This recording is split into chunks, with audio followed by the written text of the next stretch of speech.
Okay. Again, ladies and gentlemen, welcome to the City of Newburyport Zoning Board of Appeals for the agenda hearing date of June 8th, 2021. Again, my name is Rob Champetti. I'm the chairman of the ZBA. In a moment, I'm going to go through our meeting agenda, but before I do, I will start by going through a quick roll call. And before we get into the first segment of our agenda, which is entitled Minor Modifications or Extensions, I will first introduce our board. I'll go through a quick snapshot for those members of the public that may be logging on for the first time to a Zoom version of a public hearing, which hopefully we will be putting in our rearview mirror in favor of in-person City Hall hearings. But for the time being, if you haven't logged on to a meeting of this style, I'll walk everyone through exactly how we'll conduct our business this evening.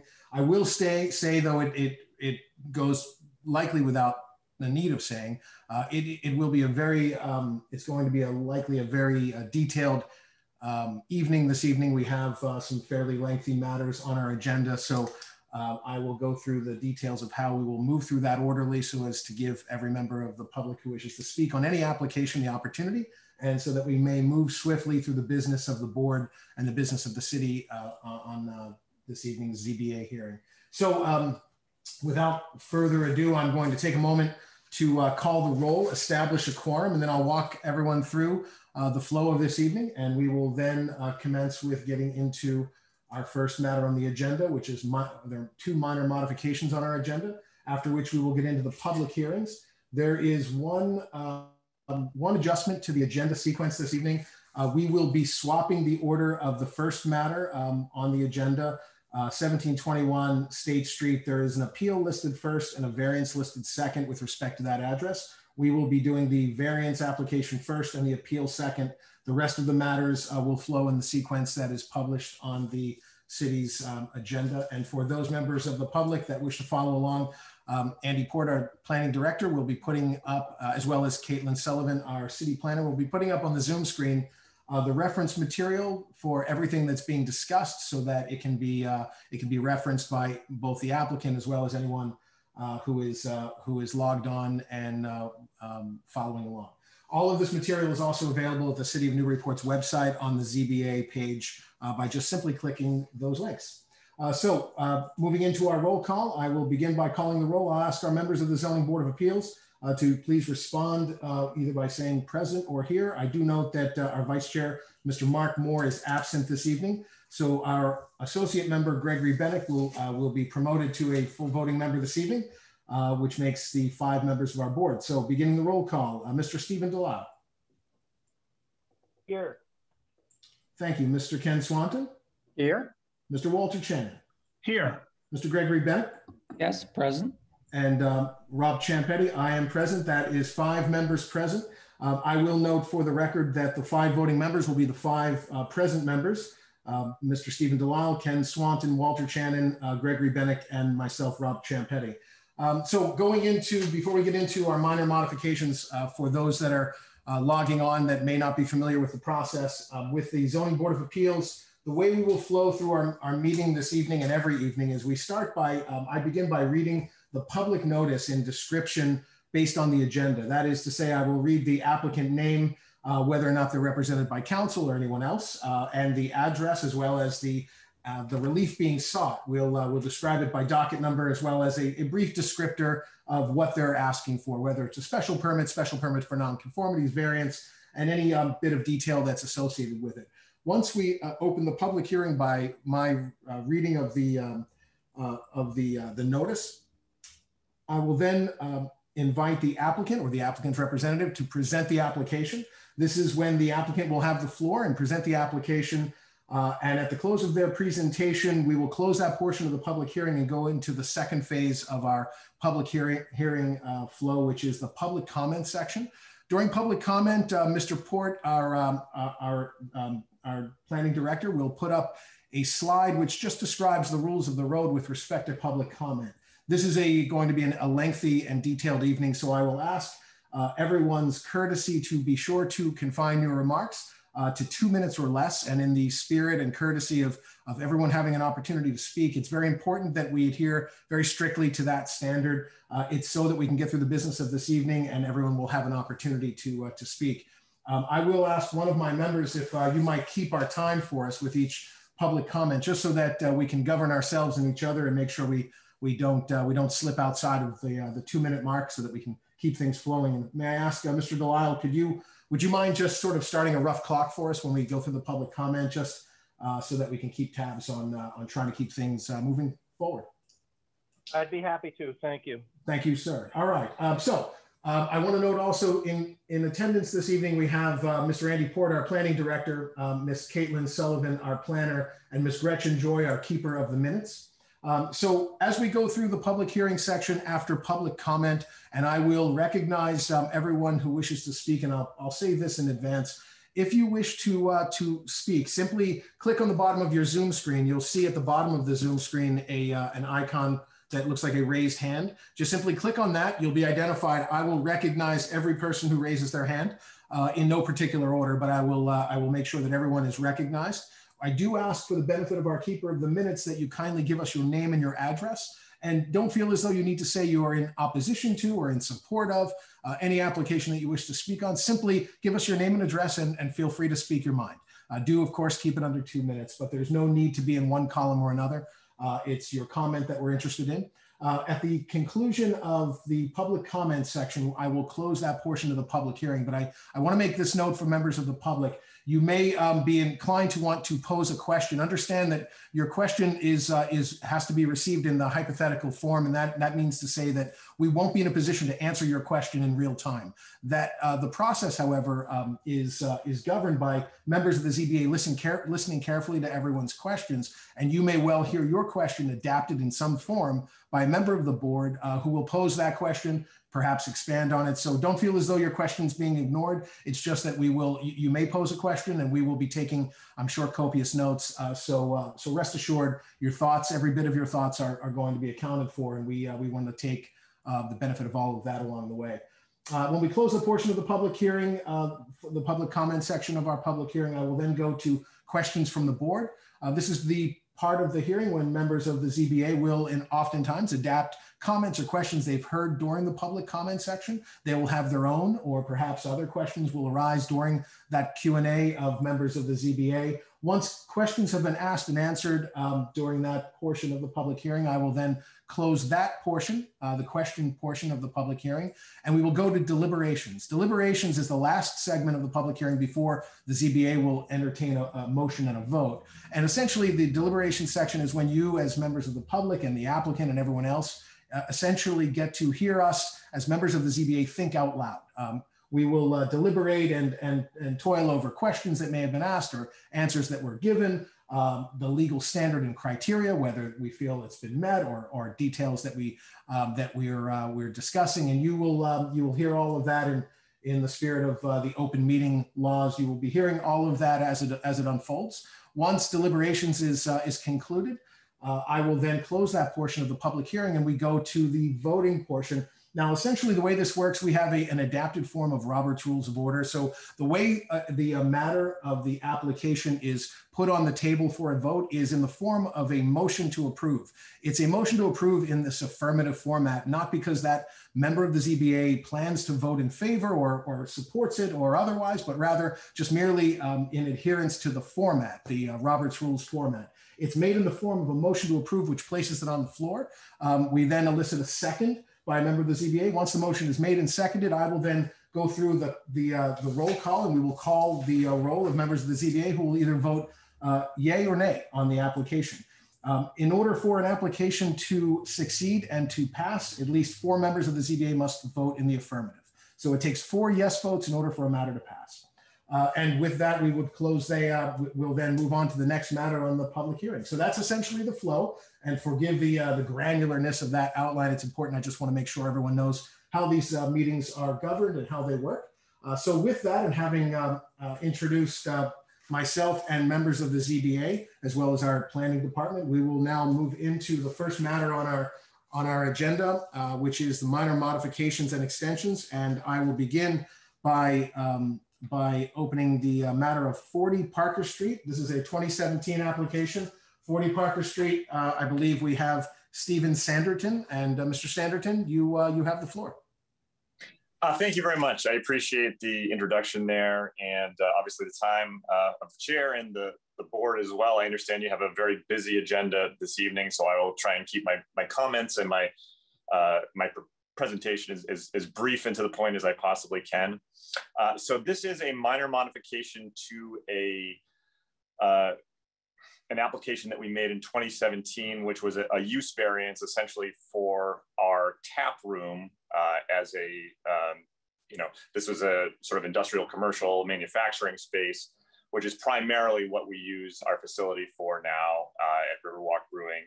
And the addition that we're looking for here, this minor modification, is the installation of a grain silo, which you can see in the lower sort of right-hand corner of the plan that is presented on the screen right now.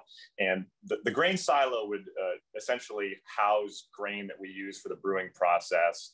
And it provides a number of benefits for us. Number one, it lowers the cost of our grain. It also essentially reduces the quantity of waste that we produce, which is very, very important to us. It reduces the truck traffic through our parking lot. So there's a large number of benefits that this would provide to us. And sort of in general, the grain silo is a pre-manufactured, cylinder that you can see the picture of here that would be installed on a concrete pad in our lot. We do propose to add signage to this silo as well within the bounds of the zoning restrictions. So you can see the signage would fall below the 40 square foot maximum limit. It would be below the height limit that is required as well. And there are existing silos also attached to this building, which I believe predated the current ownership and the current occupancy here as well. So it's certainly not out of line with the use of this building historically and currently as well. And there are also precedents for these types of silos. Newburyport Brewing, which is located in the industrial park as well, has a similar silo that they installed several years ago. So that's the basis of our application this evening.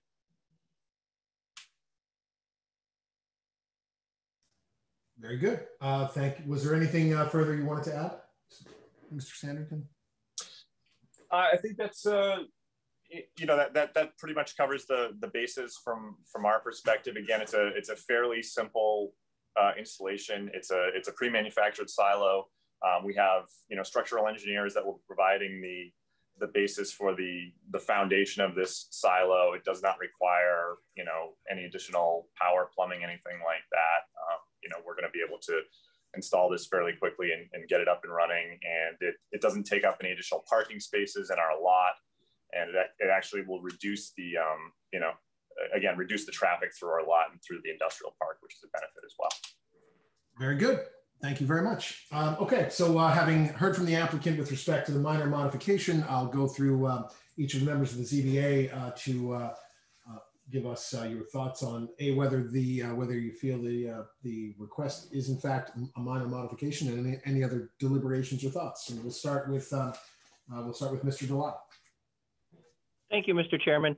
As an initial matter, I have a question. I think that tonight will have to be directed at Mr. Port, as we don't have legal counsel here tonight, unless we do, and I'm mistaken on that front. No, that's correct. Go ahead, please. Thank you. So what's being modified here is a use variance, and we as a board can no longer grant use variances subsequent to this use variance being granted in 2017. Do we have the authority to modify this? Yes, you would be modifying the existing variance. That was a good question. You'll be granting a modification to the existing use variance that was granted by the board years ago, rather than issuing a new variance. So that is not improper in terms of the Newburyport zoning ordinance. Okay, thank you. And then just could you go over the size of the grain silo? I know that it's on the yeah, there you go. Okay. Yeah, so absolutely. Thank you. It's a 9-foot cylinder essentially, and the height is roughly 28 feet 6 inches. We have the ability to adjust the height of the base of it somewhat, but we are going to be keeping this consistent with the existing roof line of the structure, so we will not be exceeding that. And there's not a way that you can do this inside your space, so it's not outside visible to the public and passersby? We do not have the space inside to make this feasible in the configuration that these silos typically operate in. We require quite a few sort of custom modifications. We'd actually have to, carve a larger opening in the building to get it in and have it be sort of constructed inside the building. So it would be difficult. Okay, thank you. No further questions right now. Thank you. All right. Thank you, Mr. Delisle. Mr. Swanton.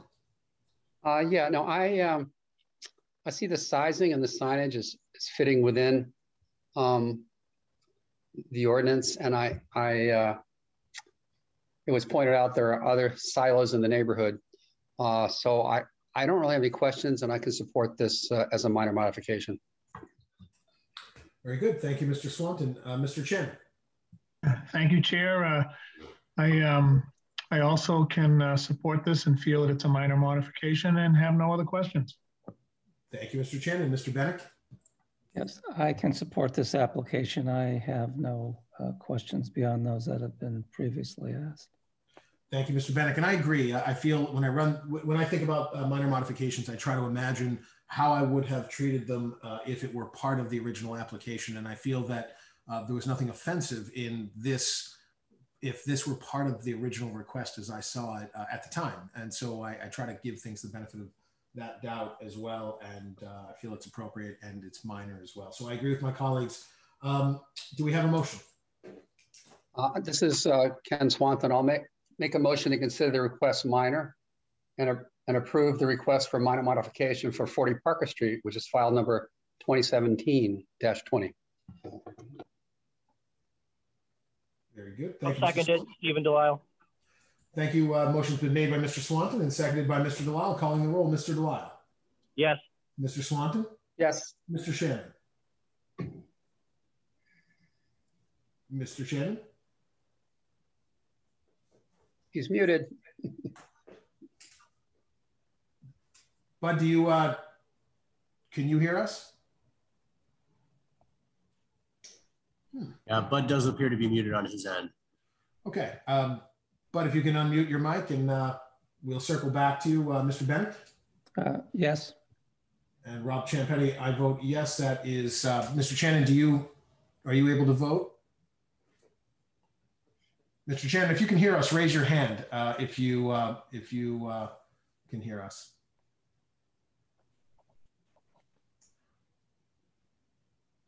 Very good. Okay, we have 4 in the affirmative. The motion still carries, and we'll allow Mr. Shannon to get back online. 4 in the affirmative, the motion carries. The ayes have it, the motion carries, and a minor modification is approved. Good luck to you. Good luck to you and Riverwalk. Thank you. Thank you very much. Appreciate that. Very good. Moving to the next minor modification. This is the matter of 55 Washington Street. And speaking on behalf of the applicant on this 2017 minor modification is Attorney Lisa Mead on behalf of Mead, Tellerman, and Costa. Attorney Mead, you have the floor. Thank you. For the record, Lisa Mead, Tellerman, Costa on 30 Green Street. And I am here on behalf of Greg and Diane Trebanian, who received a special permit for an in-law apartment in 2017. We're here to renew it as we're required to for 3 years. It's actually going to be a little longer than 3 years given the governor's order of last year during the pandemic, Chapter 53 of the Acts of 2020. So we're asking that it be extended for 3 years and 168 days, which would be the end of the state of emergency and the tolling period as of June 15th next week, which would make the renewal date for the next renewal on November 30th, 2024. Thank you. Okay, thank you, Attorney Mead. Comments from ZBA. We'll begin with Mr. Delisle. I don't really have any comments. I think though that with regard to the time frame, I think that we can only give 3 years for the next sort of time frame under the ordinance. I don't think that we can give the 3 years in 168 days. I think we're only allowed to give 3 years. If you wanted the 168 days, I think that you'd have to come back in 168 days. But otherwise, I'm okay with this. I can support this. Mr. Chair, if I could. Yes, please. I think that's a really good point, Mr. Delisle, except for that the special act tolls the permits that were in existence. And so the tolling of the permit that was in existence and as required under the ordinance would give you the right to do that additional 168 days. We're happy to have the board do whatever it wishes. We would like the minutes to reflect that, but we believe that under the act, the board has the right to do it. But we're willing to do what the board's pleasure is here. Thank you, Attorney Mead. Mr. Swanton. Yeah, I'm glad Mr. Delisle brought this up. I mean, in general, I'm happy with this thing. I think it's a minor thing and should be approved, but I think he raises a good point. Perhaps what we can do is say, we'll do it for the 3 years, 168 days, if our city solicitor agrees that that's a proper legal thing. Otherwise, we drop back to the 3 years and kind of leave it up to the city solicitor to decide that particular one. Because but anyway, that would be my suggestion. And I guess I could put in the form of a question. Attorney Mead, would you mind if we took that approach? I don't mind if you take the approach. I think that if you granted the 3 years and then say, and if the city solicitor approves the additional 168 days under the tolling provisions, that would be fine as well. Well, that would work with me, but I don't know how the others feel, but I think Mr. Delisle raised a good point. So that's it for my questions. Very good. Thank you, Mr. Swanton. Mr. Chenin. Let's see. Did we lose Bud from the listing, Andy? Yeah, I do not. He might have had a connection issue and perhaps is reconnecting. I will keep an eye out for him. Okay. All right. So for the record, then allow me to press pause for a moment and just disclose to applicants and to members of the public, in the absence of Mr. Swanton until he can log back on. I'm sorry, Mr. Chenin, until he can log back on. We are down to a minimum board, which is a 4-member board when 4 votes in the affirmative are required for a motion to pass. So whenever that happens at the outset, we always give an applicant the opportunity to request a continuance for a full board, which is well within our traditional and typical guidelines and a courtesy we always extend to every applicant. But let's hope that we can get Mr. Chenin back. In the meantime, we'll move to Mr. Bennett. Comments on this request. I tend to agree with Attorney Mead's analysis. However, I'm perfectly comfortable with Mr. Swanton's approach regarding getting our determination as to whether our solicitor agrees with that. So, but bottom line, whether it's 3 years or 3 years, 100 and some days, I'm on board with this application. Okay, thank you, Mr. Bennett. And I agree with my colleague, Mr. Bennett, and the applicant. I think in my read of this, under the tolling provision of the state of emergency order from Governor Baker's order, we have this authority. But it seems kind of moot. But if it's in the spirit of our board to make a motion with that conditional language, that's fine as well. I think I support this generally. Okay, so with that. Do we have a motion? Well, Greg Bennett, I will move that the application for in-law special permit extension application 2017-070 be approved, and that the extension run for 3 years subject to an additional 168 days? Yes. From the effective date, if the city solicitor authorizes that additional 168-day period under the state COVID-related tolling statutes and guidance. Very good. Thank you. The motion has been made by Mr. Bennett. Do we have a second? I'll second it, Ken Swanton. Okay, thank you, Mr. Swanton. Motion's been made by Mr. Bennett and seconded by Mr. Swanson. Calling the roll. Mr. Bilal. Yes. Mr. Swanton. Yes.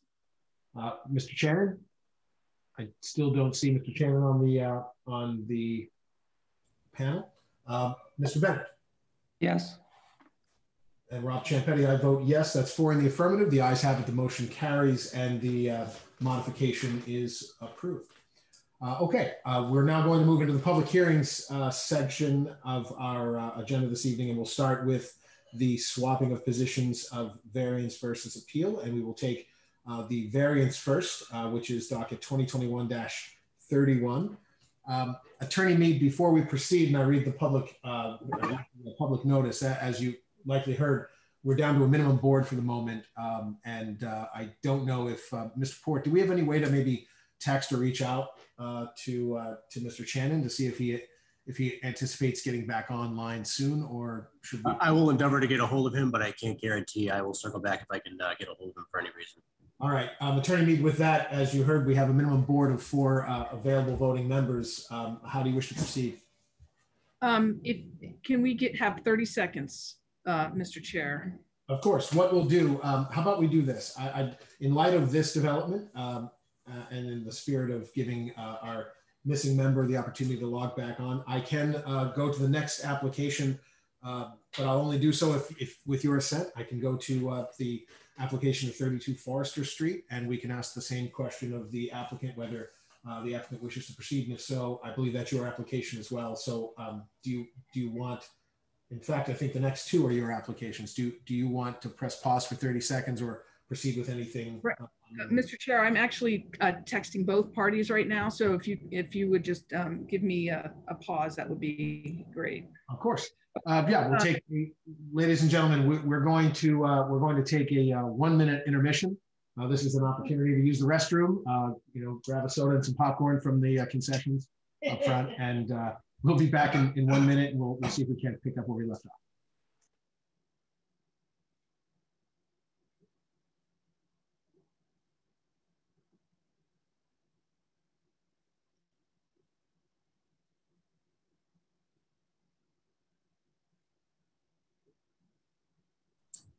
This is Andy. I wanted to check and see, we do have a caller.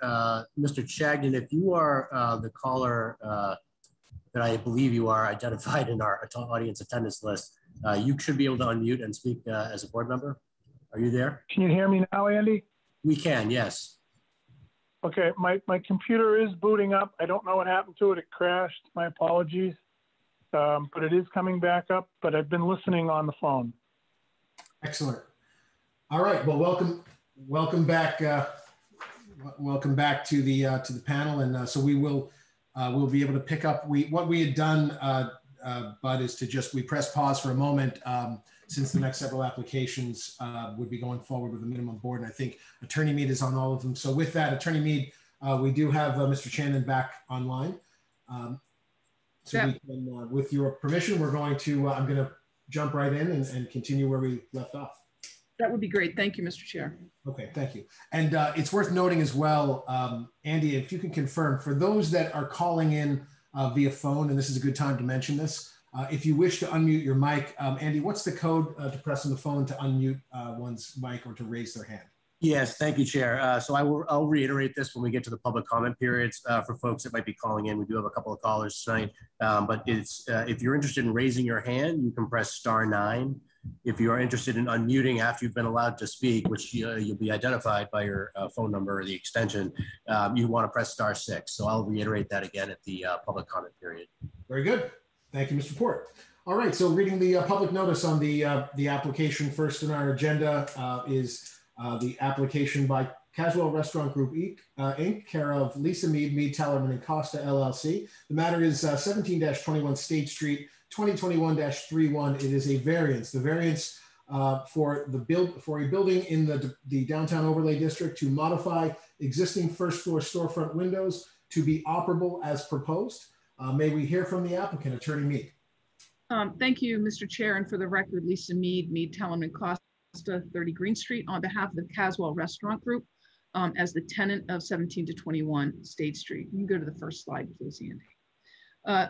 The petitioner is requesting a variance under 10H6 of the Newburyport zoning ordinance to have the windows converted to operable windows in the front of this establishment. And without waiving the rights on the appeal that is pending before the board, the applicant seeks a variance, as we discussed at the last time this applicant was in front of the board several weeks ago. Just a reminder also, to be very clear, this is not a request to do any other work. It is only a request to change the windows, as we've said in our application, to be operable. If the applicant chooses to do any work on the facade or the sign, it will be in front of the Historic Commission and the Planning Board in compliance with the DOD. This application is for the operability of the windows as proposed.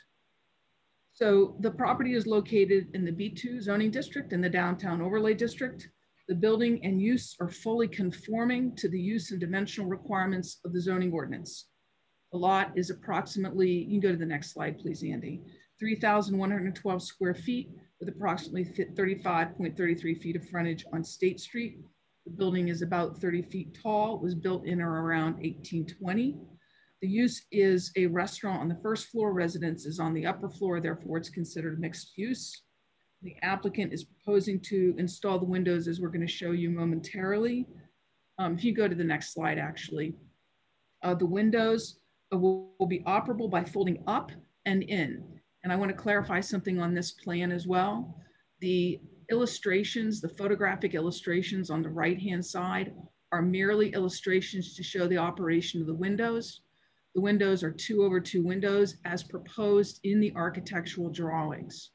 I think there was a couple of comments that came into the planning office about this being misleading. I don't think there's any question that these are just an example of the fold in and fold up style of window, but they will be 2/2 as proposed in this drawing. You'll see on this plan also, the windows will be placed at the current base height off the sidewalk. There will be no change in the lower black section of the facade. We have learned, even though the Form B says otherwise, that's not granite. And according to some members of the Historic Commission, it is a type of architectural element, but not granite. Nonetheless, that is not being changed or proposed to be changed at all. The windows will go up to the bottom of the top frame, will go up to the bottom of the frame of the lower edge of the sign, and we will not be changing the sign either. So it will actually end up being a little more like the original openings, which we're going to show you in a little bit, which were made smaller in the 1940s renovation. So we're here because the DOD prohibits the change of windows that are static to be operable. And therefore, by their very nature, these windows that currently exist that were part of the structure in 1820 and updated around 1941 under the DOD are not considered to be allowed to be operable. In light of the pandemic of 2020 and notwithstanding the state-of-the-art purification system in the restaurant, the allowance of air circulation within the building, a place where people gather, is paramount to the health and safety of the people of Newburyport and the visitors. Of interest, and I think it's particularly interesting, but not necessarily controlling here, the board should know, as part of the Historic Commission discussion of a couple of weeks ago, it was noted by a commission member that the current storefront development and redesign of the truly original structure, which took place in the 1940s, was done in response to changing economic times, where instead of walking on sidewalks and window browsing, store owners needed to, according to the historic commission member, redesign their storefronts to catch the attention of people now driving by in cars on the street of their store. So indeed, in the 1940s, due to changes in the economy and the need to change with it, the original historic storefront windows were changed. So if you can go to the next slide. So this is the Form B. I think you've seen this before, that shows what is the controlling date according to the DOD of the storefront. And if you could go to slide 8, Andy. This is the property itself. What I'll talk about here in a minute is that there are no other windows in the property, only a couple of egresses. And the next slide, please, Andy. So courtesy of the Historic Commission presentation of a while ago, here's a couple of historic photos. And in this photo, you can see that in fact, the windows were taller before the 1940s, when in fact the new design on the window fronts were made. The next slide, please. Here's a more original picture. It's a little harder to see, but you can see the windows were taller in this instance too, because you can see the then foul sign actually went up right below the base of the second story windows. Next slide, please. And here's the 1940 redesign, where you can see now that the banner sign is below the upper story windows, and you can see that the window openings themselves have been made a little bit smaller. And the next slide, please. And here's the existing conditions today. And you can go to the next slide, please. Again, the lower portion of this front facade is not changing at all. The door is not changing at all. The window opening will go up a little higher, and the window openings will be changed, obviously, are proposed to be changed to operable windows. And then we just have a couple more views of the Fowles building, and you can see all along the area there, the frontage. And so here we're seeking a variance under 10H6 and 40A Section 10 from the DOD to replace the current windows with the proposed windows and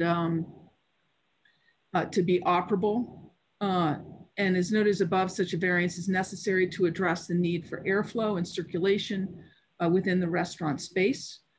In accordance with that, the applicant needs to show a hardship related to the structure, and namely the structure has no operable windows to the first floor on any side. Indeed, the commercial space contains no windows except those which exist in the front of the structure and which of course cannot be operated. Otherwise, the only opening on the first floor are the front egress, a rear northeast egress, and the rear southeast egress. Such a configuration is a hardship, particularly in light of the time in which we live, and which of course could not have been reasonably contemplated at the adoption of the DOD. Interestingly, the Massachusetts Appeals Court has determined that safety concerns would result if the owner complied with the ordinance qualifies as a hardship supporting a variance determination. In the case of Furlong versus the Zoning Board of Appeals of Salem, a boat repair facility sought a variance to locate a new structure on their property, as compliance with the ordinance would place the building, if it complied with the ordinance, too close to a boat lift, and that resulted in a safety risk likely to cause injury to people and property, according to the court. Here, the inoperability of the windows in a time where air circulation to prevent deadly viruses is a paramount safety concern, notwithstanding the availability of a vaccine and the threats exist both to patrons and to staff. Efforts to reduce any transmission are paramount as the economy and the service industry adjusts to the new normal. The appeals court said where a zoning variance diminishes the risk of an existing harm or where it prevents a greater risk of harm that would result in compliance with the zoning ordinance, such hardship can merit a variance. That's in the appeals court said in the Furlong case. Here, a variance from the prohibition on operability of windows allows for dramatically more safe and appealing restaurant experience. Andy, if you could go to the next slide, please.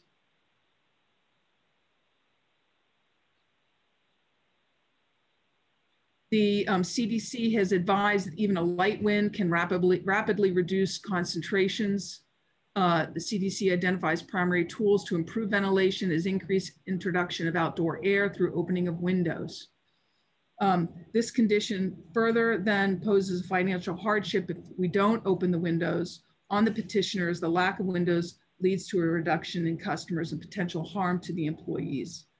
Lack of fresh air circulation will surely lead to a financial hardship, which is all related to the structure, which existed long before the DoD was ever contemplated.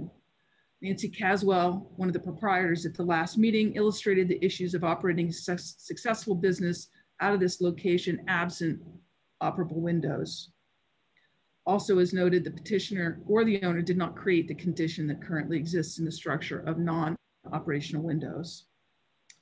Further, as required under 10H6, requested relief can be granted without nullifying or substantially derogating from the purpose and intent of the ordinance. Here, the petitioner proposes to use the same apparent original opening and use high quality materials. The windows, when open, will fold up and in and not appear to the outside as a modern or non-historic amenity. The lower wall will remain in the same as the sign area above. The door similarly will remain the same. And again, I reiterate the fact that in light of the changing economic times in the 1940s, the original facade of the building was changed. Further, the DoD doesn't merely have as its purpose the preservation of historic structures, but also recognizes the need to preserve the economic center of the downtown. Specifically, the section provides, among other determinations, that the architectural, cultural, economic, political, and social history of the city of Newburyport is one of its most valued and important assets. And among its purposes in the DoD was established due to the unique land use patterns, the architectural, economic, and cultural character of the building structures and lots, both individually and as a group. Finally, the proposed grant of relief will not be a detriment to the public good. As noted above, the historic status of the building will remain. The facade is not changing. The sign is not changing. The black lower portion of the facade is not changing.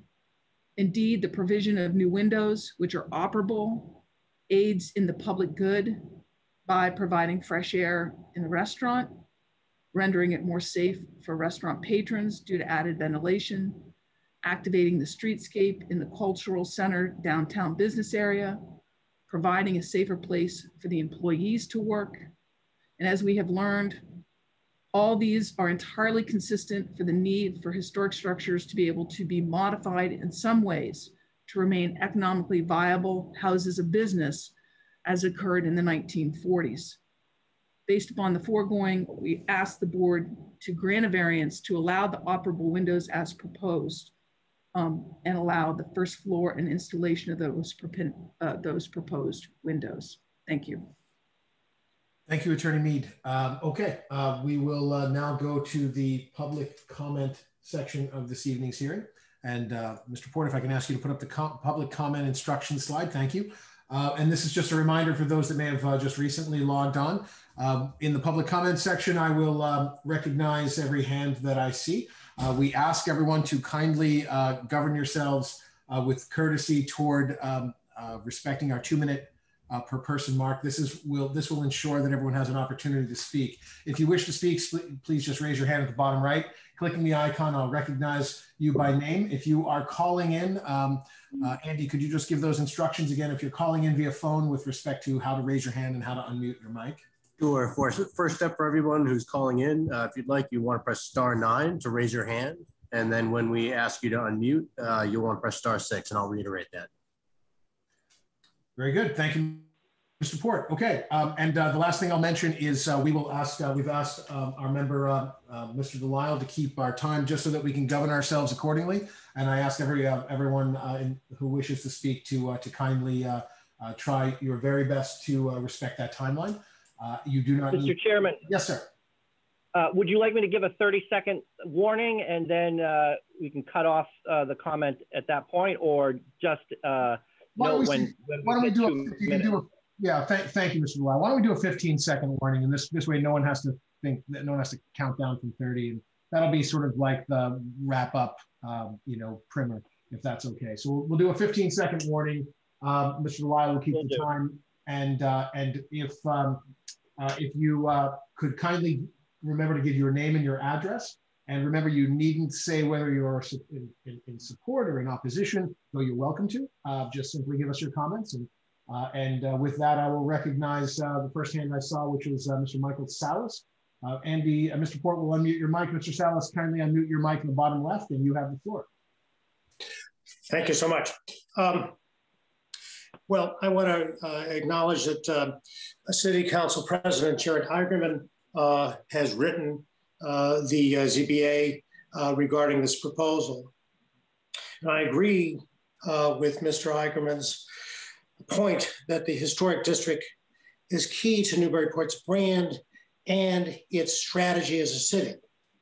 Protecting the historic district demonstrates a deep understanding and support for small business in contradiction to assertions made by Ms. Caswell.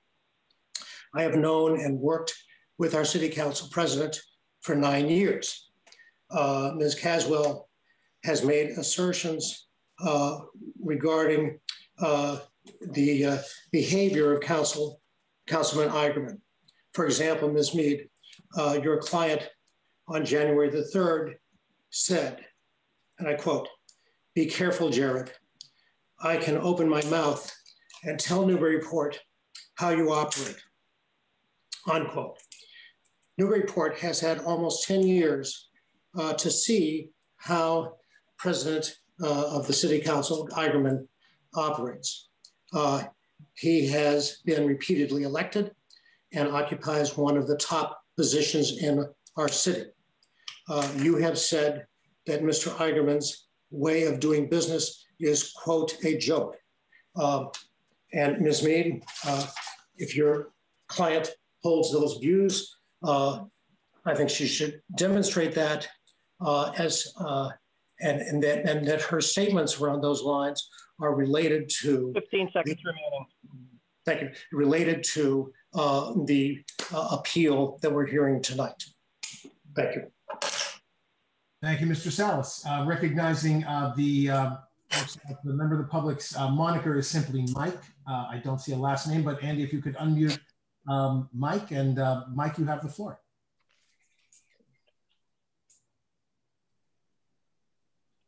And sir, if you can click the bottom left microphone icon, that'll unmute your mic. There you are. Can you hear us, sir? Yes. My name is Todd Santos at 32 Summit Place. I wanted to join tonight and share the perspective of a Newburyport High School student that has lived here my entire life. My mom's family has deep roots in Newburyport, and they all tell me stories about Fowles when they were growing up. When I was a kid, we went there often. I have lots of great memories. I also have great memories at Brine. My family and I have been regulars since Brine opened 9 years ago, and I even worked there for a summer shucking oysters. When they decided to move, I thought it was a good thing because Brine needed more space. It was always jam-packed in there, and what better place than next door at Fowles. The new place is amazing. Everything Mr. and Mrs. Caswell commit to, they really see through and exceed expectations. To think that this could all come to an end over windows is ridiculous. In the era of COVID, it is responsible to have functioning windows that open. Fact is, change is good, change is progressive, change is necessary to adopt, grow, and thrive. I asked the City Council to allow Mr. and Mrs. Caswell the opportunity to change the windows at Fowles and keep the city moving forward. Thank you. Thank you, sir.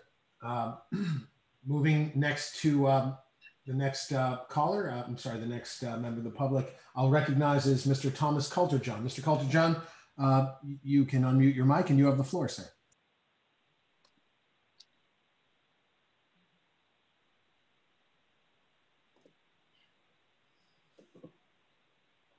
Mr. Coulter-John, can you hear us? I will. We'll circle back to you. I'm going to go to the next. I'm going to go to the next caller. Unless Tom, if you can unmute your mic, I'll give you another moment. If not, we'll circle back. It looks like Tom might be having some technical issues. Very good. Thank you, Andy. Recognizing Mr. Glenn Richards, Chairman Richards, you have the floor. Thank you, Glenn Richards, 6 Ken Street, Newburyport.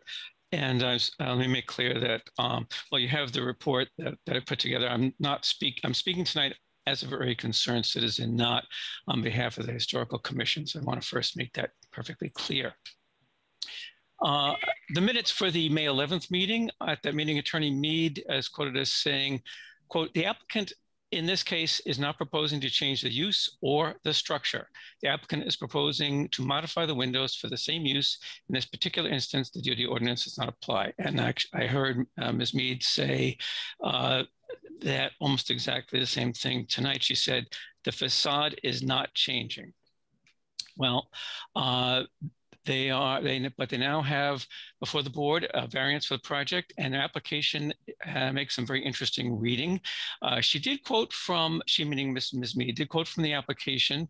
Now the application form says, variance for building in DOD to modify existing first floor storefront windows to be operable as proposed. That's all it says. In the letter from Attorney Mead, it says, and I'm quoting here, "As you will see on the attached plans, the proposed windows will be placed at the current base height off the sidewalk. They will extend up to the bottom of the location of the lowest frame piece of the current banner sign. It's apparent from the historic photos to the extent they can be reviewed," and so on. She did quote from that tonight. But that although it's mentioned they will extend up to the bottom of the location of the lowest frame piece of the current banner sign, there's some details I think that are missing there. If you look at the plan submitted, the one-pager, Exhibit B, what is not called out is that these plans call for demolition. Demolition of about 34 square feet. This is a foot above the current windows. No one's talking about that. I've not heard it mentioned at any of the meetings. They're proposing windows that are 5 feet high on the right, 5 on the left. Current windows are 4 feet on the right, 4.8 on the left. 2 minutes.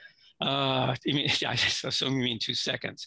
All right, well, I thought I timed this at a lot quicker than this, but I urge you to consider the fact that, find out why this demolition was not mentioned at any point, or why some of these dimensions are missing. And I urge you to ask them to provide credible evidence supporting their claim that the key to successful business is operable windows, when none of the other restaurants seem to have the problem. Evidence as to why these inoperable windows pose a dire safety risk when they don't elsewhere, and provide an accurate, realistic rendering showing how the proposed storefront will actually look, because I believe that when you see that, you'll understand why the variance should not be granted. And I had to leave out a lot, but time limits. Thank you. Thank you, Mr. Richards. Okay, moving on, I see a caller. It says 1978, then ends in 134. If that is your phone number, Andy will unmute your mic. You'll do the same via phone, and you have the floor. Just give us your name and address, please. And you may need to press *6 to unmute yourself.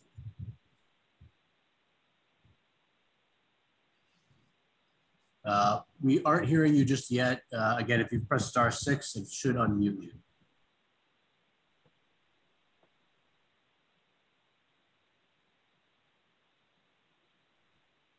Okay, we'll circle back to caller 134, and just to be clear, though we are asking a rigor of adhering to 2 minutes, we're not going to be necessarily robotic about that. We will certainly allow folks to finish a breath and finish a comment, but we do ask that everyone kindly hold themselves accountable to the rigor of that courtesy so that we don't have to.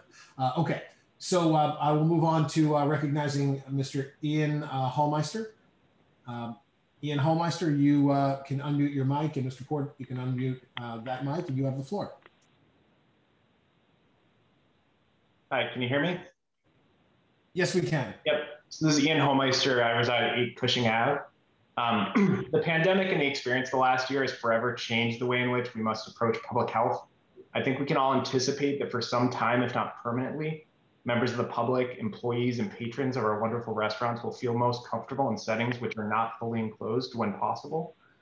In the same way that the passing of the Americans with Disabilities Act changed the public's perspective on making structures, including historical ones, accessible to the disabled public, I expect the experience of the past year will lead to a shift in perspective about enclosed public spaces.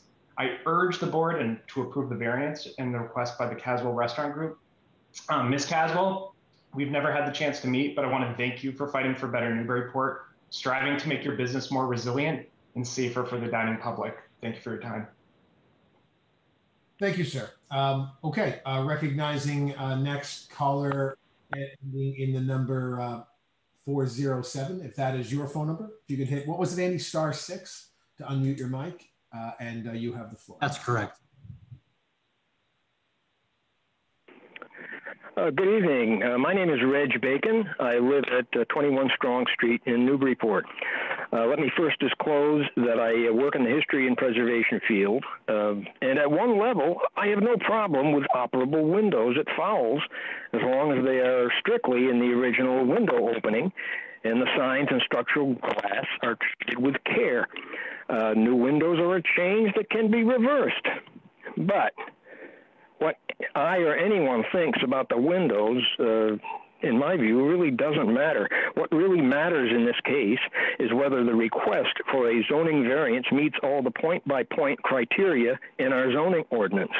Therefore, I must oppose this request for a variance because, in my view, not one of the criteria is met. Unique conditions? No. In fact, the buildings constructed after the 1811 fire are far more alike than different. Strict conditions that would prohibit reasonable use? No, the place was a restaurant for years. Unique conditions and circumstances, not the result of the applicant? No, nobody forced the applicant into that space. Would the variance be granting special privilege inconsistent with other properties? Yes, the granting of the variance would grant special privilege in comparison to other establishments. Would strict enforcement of our zoning laws impose a substantial hardship?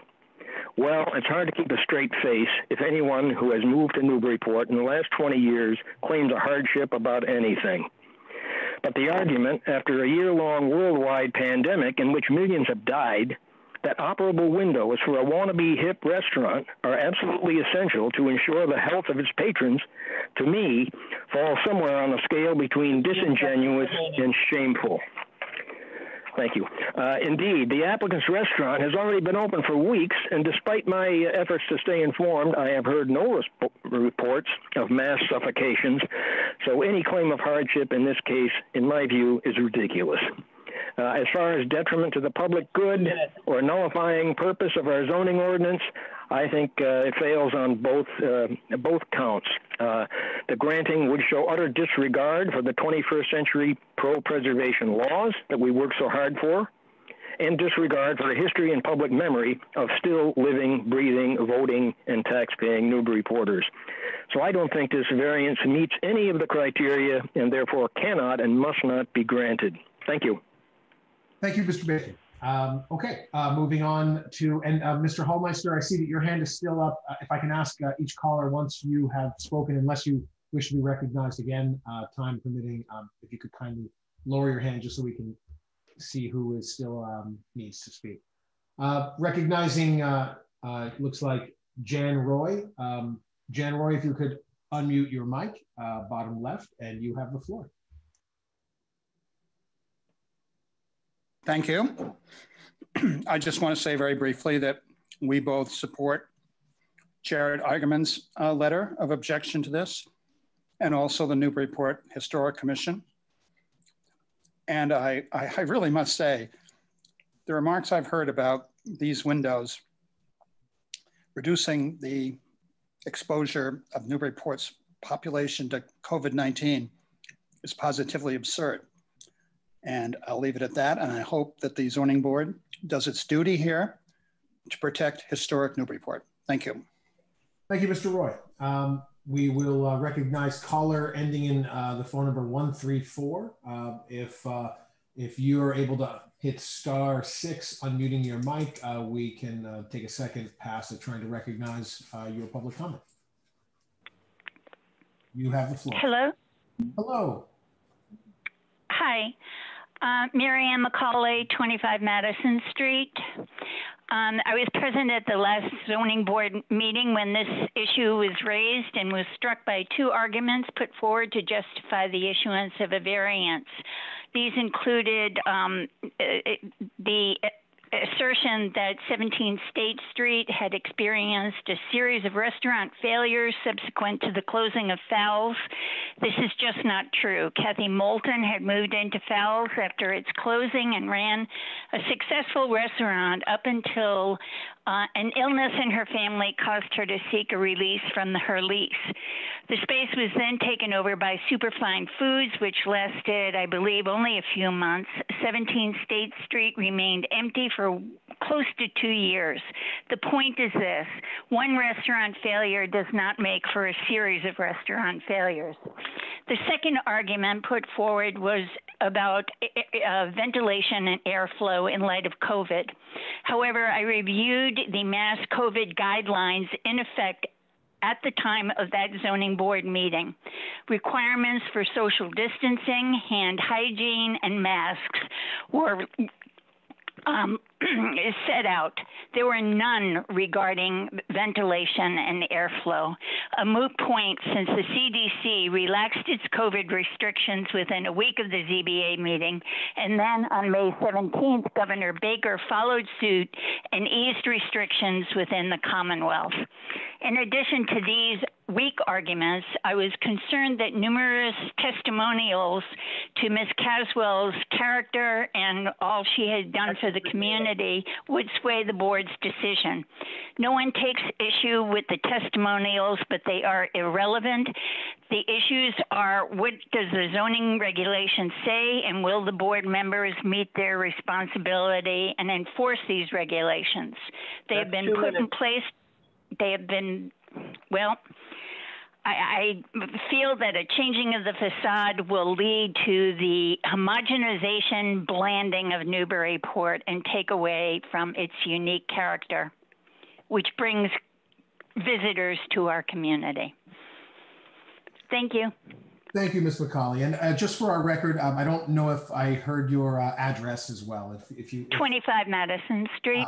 Perhaps you said that. My apologies. Thank you very much. Okay. The next caller the next public comment I'll recognize is just named Lucy. If you could kindly unmute your mic, and Lucy, you have the floor. Hi, my name is Lucy Jones. I live on 48 High Street in Newburyport.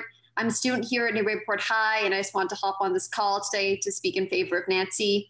I grew up coming to Bryan with my family, and I remember being young and eating at the old space, and I'm now 15. My parents always took me and my sister there, and now I get to work in the new location as a food runner.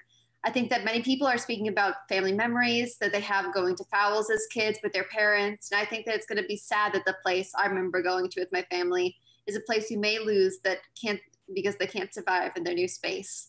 I think it's fair to say that many kids my age have the same experience and memories, and personally, I think that windows provide an additional level of comfort to guests. For instance, my 83-year-old grandmother who dined at Bryan the other day, but felt very unsafe due to the limited airflow, as well as employees like myself who would enjoy the breeze and feel safer given the current architectural design. I think Bryan has become a part of Newburyport's history, and I think we should really consider helping them stay open. Thank you. Thank you, Ms. Jones. Recognizing next, John Growitz. Mr. Growitz, you can unmute your mic bottom left, and you have the floor, sir. Thank you. I'll try and be respectful of the board and people's time tonight, as some people haven't. I am in full support of the variance.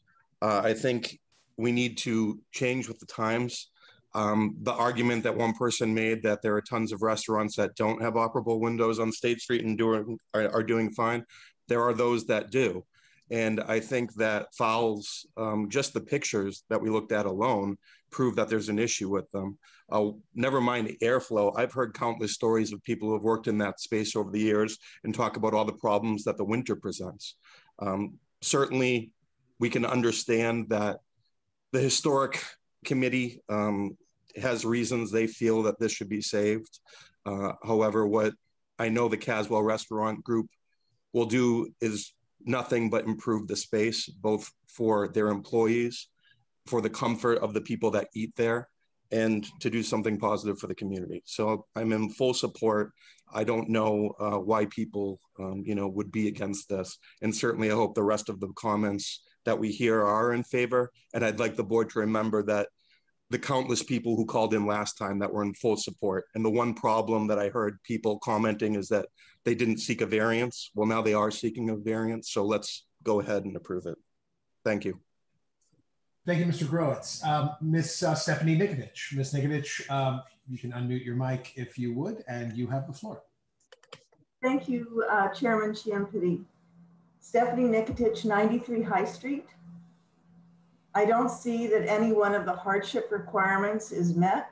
And as another speaker said, you are administrators of the law.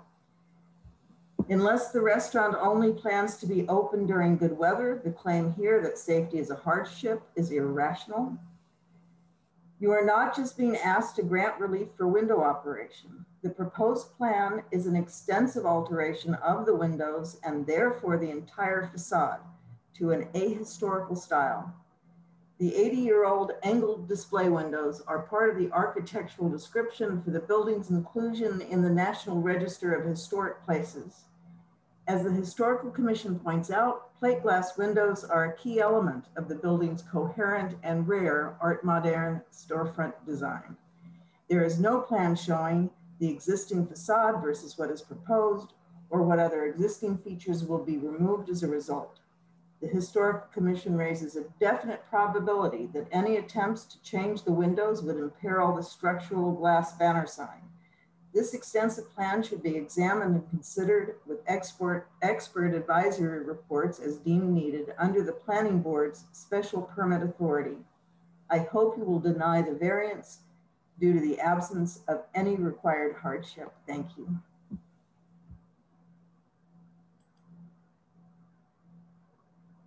I apologize, Ms. Nikitich. Was that the I didn't want to cut you off, but was that the end of your remarks? Yes, the thank you was the end of my remarks. Oh, my apologies. I think it was a technical issue on my end. I didn't hear that. I'm sorry. Okay. I didn't hear that piece, so my apologies. Okay, very good. Thank you, Ms. Nikitich. I'll recognize next Tara. I just lost that name. It looks like Cedarholm. Cedarholm. Thank you. Ms. Cedarholm, you can unmute your mic and you have the floor. Thank you. Tara Cedarholm, 20 Fruit Street. I would like to say that this is not a referendum on whether Brine is a good restaurant or not, or whether Ms. Caswell is a good person or not, but rather this is a discussion about the preservation of a unique and historic Art Moderne facade of Fowles. There is no reason to allow the modification of this historic and much beloved downtown landmark. As noted by the Historic Commission background report to the Planning Board, the proposed changes are specifically prohibited by the Downtown Overlay District, and that the only exception would be if the storefront were deteriorated beyond repair, which it certainly is not. In fact, it is a remarkable survival of the period, and one that should be treasured, not destroyed. The proposal put forward for operable windows is not in any way in keeping with the historical accuracy of the existing facade. The insertion of wood-clad, double-hung 2/2 windows into the space of the current monumental plate glass is completely discordant. It would not only destroy the aesthetic of the current false facade, but also, as the Historic Commission has pointed out, potentially risk the structural stability of the remaining facade, the sign, and the section below. Of course, Glenn Richards has pointed out to you the situation that the plan that has been presented is not very complete. You can't see what the final thing will actually look like, nor have they been very accurate in terms of the dimensions of what they plan to remove or demolish. I asked you not to grant this variance. This facade is important, unique, and a much loved local landmark. Once changed, it can never be returned to its 15 seconds remaining. Thank you. Thank you. Thank you for your comments. Mary Jo Anderson, if you can unmute your mic. Miss Anderson, you have the floor. Hi, good evening. Can you hear me okay? Yes, we can hear you. Okay, great. Bryce and Mary Jo Anderson, we own and operate a business at 76 State Street in Newburyport. We are in full support of the operable windows at Brine's Space on State Street as well. We've lived in Newburyport for 17 years. We raised our 3 children here, They go to school, and we invest our time and our money in this community every single day. We would be extremely disappointed if this is not passed. I urge you to approve this request and keep the city moving forward. I'm going to leave you with a quote. Change can sometimes be difficult, but the secret to change is to focus all your energy not on fighting the old, but embracing the new and the possibilities of a better future. Thank you. Thank you, Ms. Anderson. Recognizing next Beth Ann, just first name only. Beth Ann, if you can unmute your mic, kindly give us your first and last name and address, and you have the floor. Street, can you hear me? We can. We only heard the word street, though. If I could ask you to kindly repeat that. All right. Beth Ann Schmidt, 485 B Merrimack Street. Thank you. You have the floor. Thank you. I'm asking to please not pass this variance. I do not feel that there has been a hardship here. Brine actually has been open now without operable windows, and I haven't heard in the news that anyone has fallen ill because they have now dined at Brine. This 1940s facade is historic and presents the Art Moderne style. It has been well preserved since then. This facade falls within the overlay district and is part of the Downtown National Register of Historic Places. To think that windows are not part of a facade is not true. Windows are part of a facade of a building. And if any construction starts to happen to this facade, who's to say then that other things like a sign, like the modern glass that was used, the Art Deco glass, couldn't be destroyed inadvertently in trying to replace these plate glass windows. So I ask to please preserve this 1940s style storefront, which is historic, which is embedded in a historic building itself, which dates back to the 1800s. This is what's fascinating about history. And, you know, obviously Ms. Caswell has made changes to the interior, and our hope is that we can preserve the exterior. 15 seconds remaining. So thank you for your time. Thank you, Ms. Schmidt, for your comments. Recognizing next, Jeannie Donahue. Jeannie Donahue, if you can unmute your mic, bottom left, and you have the floor.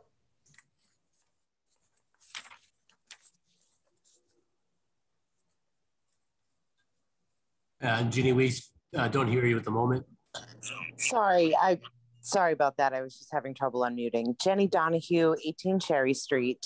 I just want to first echo a lot of the comments that were that are seeking you to not approve this variance. There is no hardship, and my comments are this. I did grow up in this town my entire life. Fowles has been a staple beyond my entire life.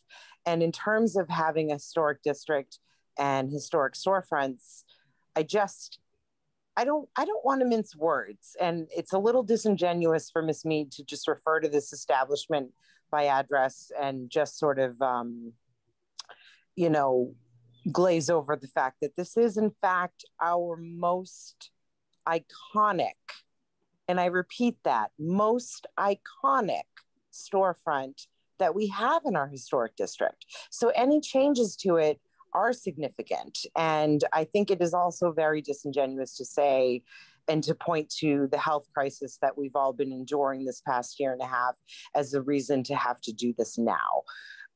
So I urge you, and I really truly compel the board members to understand what the historical district is saying, and what many have already stated to you this evening, and just again how iconic that storefront actually is, and that it's really truly one of the last, and if not the most iconic. So please keep that in mind as you make your decision tonight, because it does set precedent for the future. Thank you. Thank you, Ms. Donahue. Recognizing next Frank Condella. Mr. Condella, if you want to unmute your mic, you have the floor, sir. Thank you very much. I've been coming to Newburyport for many years. I now live on 11 Brown Street and have done for the last 3 years. I'm in full support of granting this variance. I remember coming to Fowles when it was still in business, and it was a wonderful business. But just like that business was not viable and is not viable any longer, I don't believe that the current building, the way it is viable for a business. And as we've seen, it's been vacant for a few years. The windows, in my opinion, are in disrepair. Some might think that the building is well preserved, but I don't.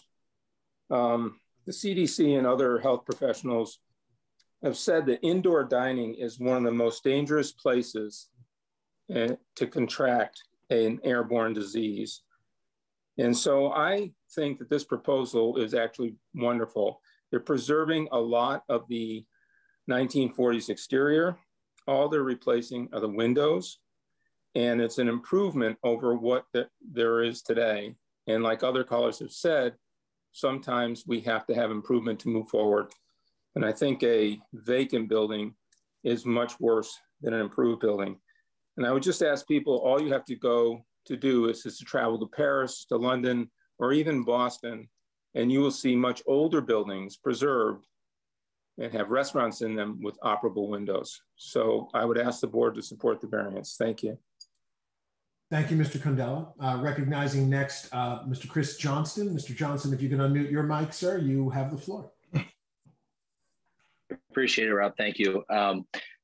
First, I want to say that there's a couple comments tonight that I've been pretty offended by. One, the wannabe hip restaurant, the homogenization of Newburyport, the term disingenuous. Those terms really do affect me. Those three, they don't describe the Coswell family at all. They were born and raised here, and they've done a phenomenal job.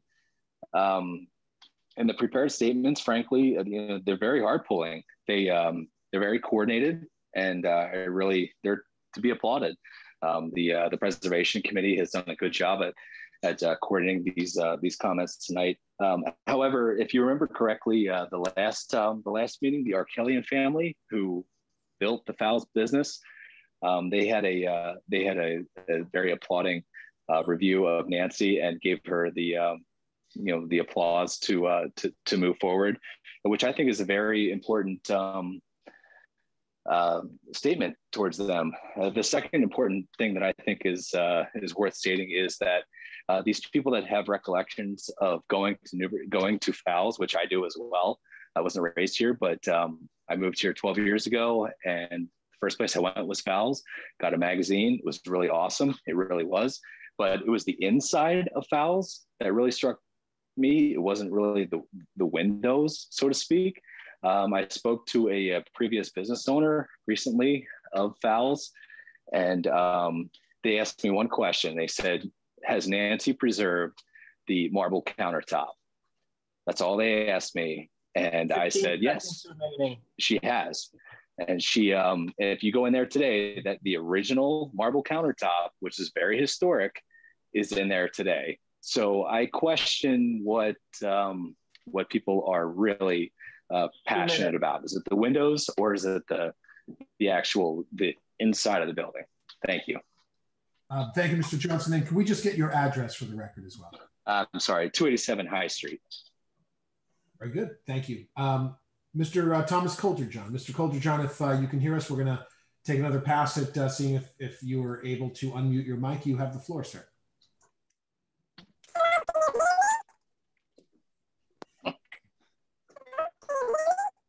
Mr. Coulter-John, I think there might be something. There might be some malfunction with your microphone, sir. We're not getting you 5 by 5, as they say. We can't hear you. Can you hear us?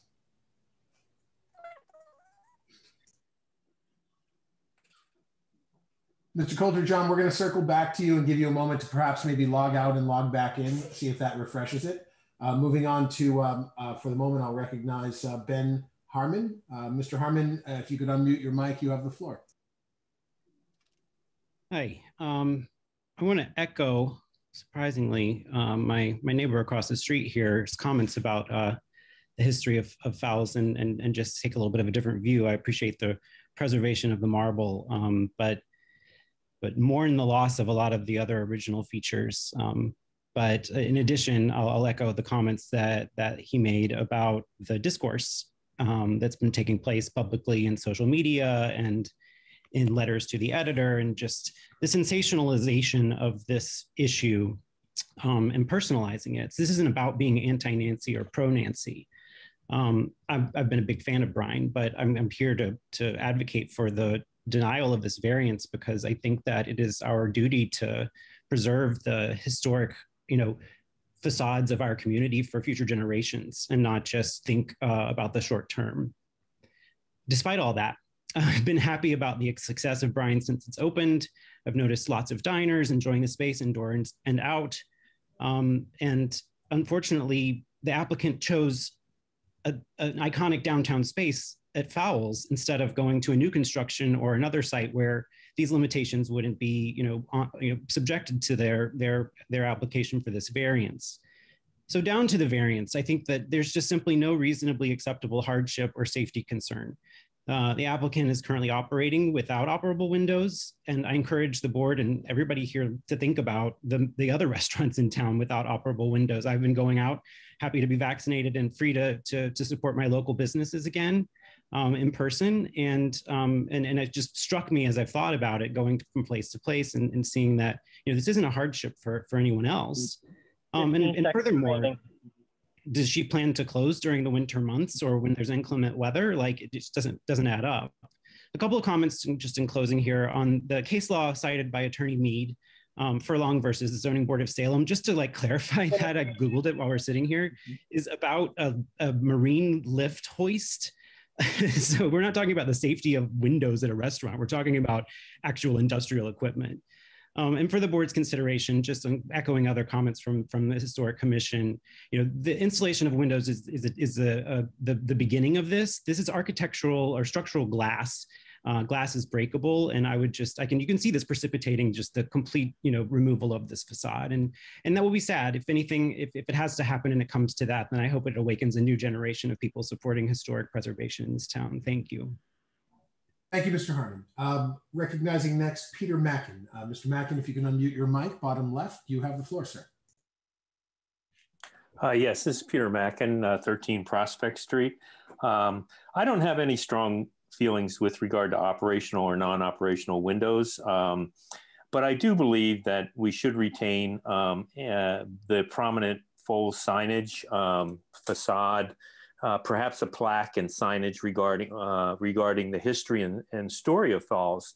I also feel that Brine and Fowles, it'd be a nice way to see them blend the two brands. The whole window conversation, I tend to agree with Mr. Harmon, Mr. Bacon, that it's not about safety. The windows are going to be closed more than they're going to be opened, and it's really more about making it an inviting restaurant. Most importantly, I want to just say I actually support strongly the DOD, the Downtown Overlay District. It's totally instrumental in retaining the great character and charm of our city. And to see anyone object to the DOD, in my mind, is really the wrong way to go for our city. And that's all I have to say. Thank you so much. Thank you, Mr. Mackin. Recognizing next, Melinda Cheston. Ms. Cheston, you can unmute your mic, bottom left, and you have the floor. Thank you. Melinda Cheston, 10 Fruit Street, Newburyport. I'd just like to say I agree with what Glenn Richards said, and I ask the board to request more information and detail from the applicant about the demolition proposed. I'd also like to add that the historic nature of Newburyport is exactly what brings people to this city and out to eat at our great restaurants. Fowles is a landmark building in this town, and that should serve Brine very well. I ask the zoning board not to grant this variance. Thank you. Thank you, Ms. Cheston. Recognizing next, Kelly Duncan. Ms. Duncan, you can unmute your mic, bottom left, and you have the floor. Hi, thank you. This is Kelly Duncan. I live on 17 Doe Run in Newburyport. I also grew up in Newburyport and wanted to give my full support of passing this variance, and did want to mention that my family and I did not dine inside all winter. We chose to dine outside or would dine at a restaurant that had windows that were open. So to say that that's not an issue with people just isn't true. And some people may choose to do indoor dining during the winter, but some may choose not to. And to have the choice to have the windows open for a longer period of time here in New England is pretty important. So I'm in full support. Thank you. Thank you, Ms. Duncan. With that comment, I see no further hands up, but I'm going to give it a few moments because we want to fully vet this. I see a hand. I see a few hands that I'll begin recognizing as we go. I will recognize Mark and Leela Wright. Mark and Leela Wright, you can unmute your mic and you have the floor. Good evening. Can you hear me? We can hear you, Leela. Hello, Leela Wright, 55 Reservation Terrace. And I'm speaking tonight as not only a resident and a downtown business person, but a former ZBA member and a former Fowles Market counter, former Fowles counter employee as well.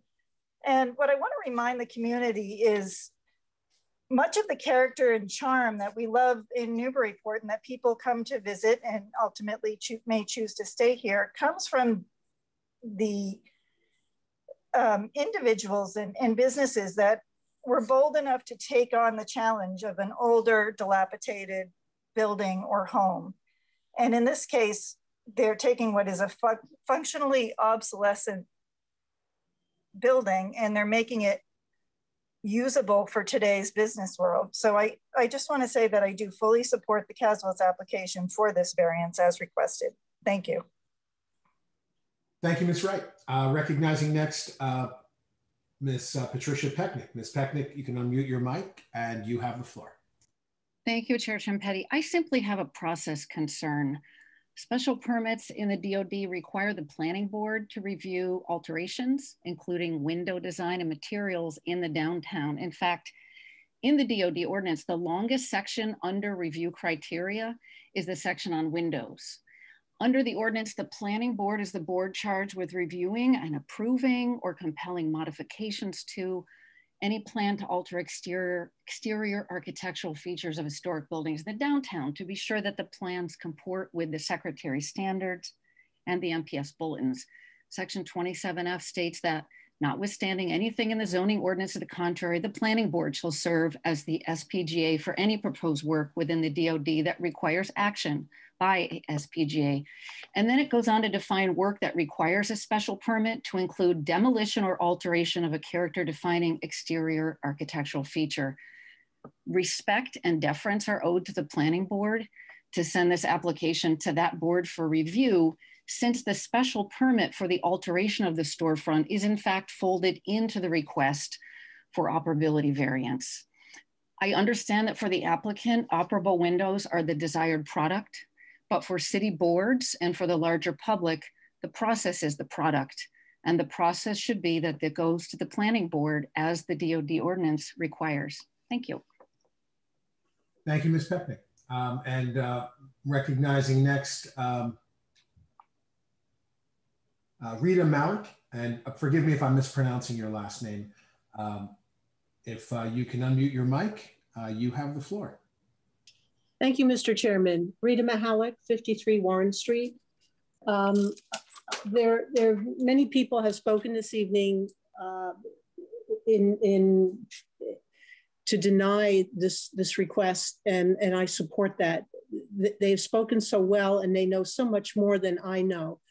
I've lived in Newburyport for 12 years now, and it's just been wonderful to live here. And I've seen many, many changes. I don't think Newburyport would be Newburyport what it is today without preservation. And I think preservation is really the key for Newburyport, past, present, and future. As the speaker just before me said, it's the downtown overlay district ordinance that's in jeopardy here. And I think that it's kind of lost in the trees. And I just hope that the zoning board will focus on the governance of our city, on their obligations to be following it and to execute it and to follow the process. I think if you do that, this has to be denied. So I'm spending time tonight listening to these arguments to urge you to deny this for the process and for Newburyport. And I hope that happens. Thank you. Thank you, Mr. Healy. Recognizing next, we'll take another pass at Mr. Coulter-John, Thomas Coulter-John. Mr. Coulter-John, if you could unmute your mic. Mr. Coulter-John, I think you're experiencing the same technical difficulties with your microphone, sir. So I apologize. We can hear that you're trying to speak, but we won't be able to understand you. I'm going to, Chair, if I could, this is Andy.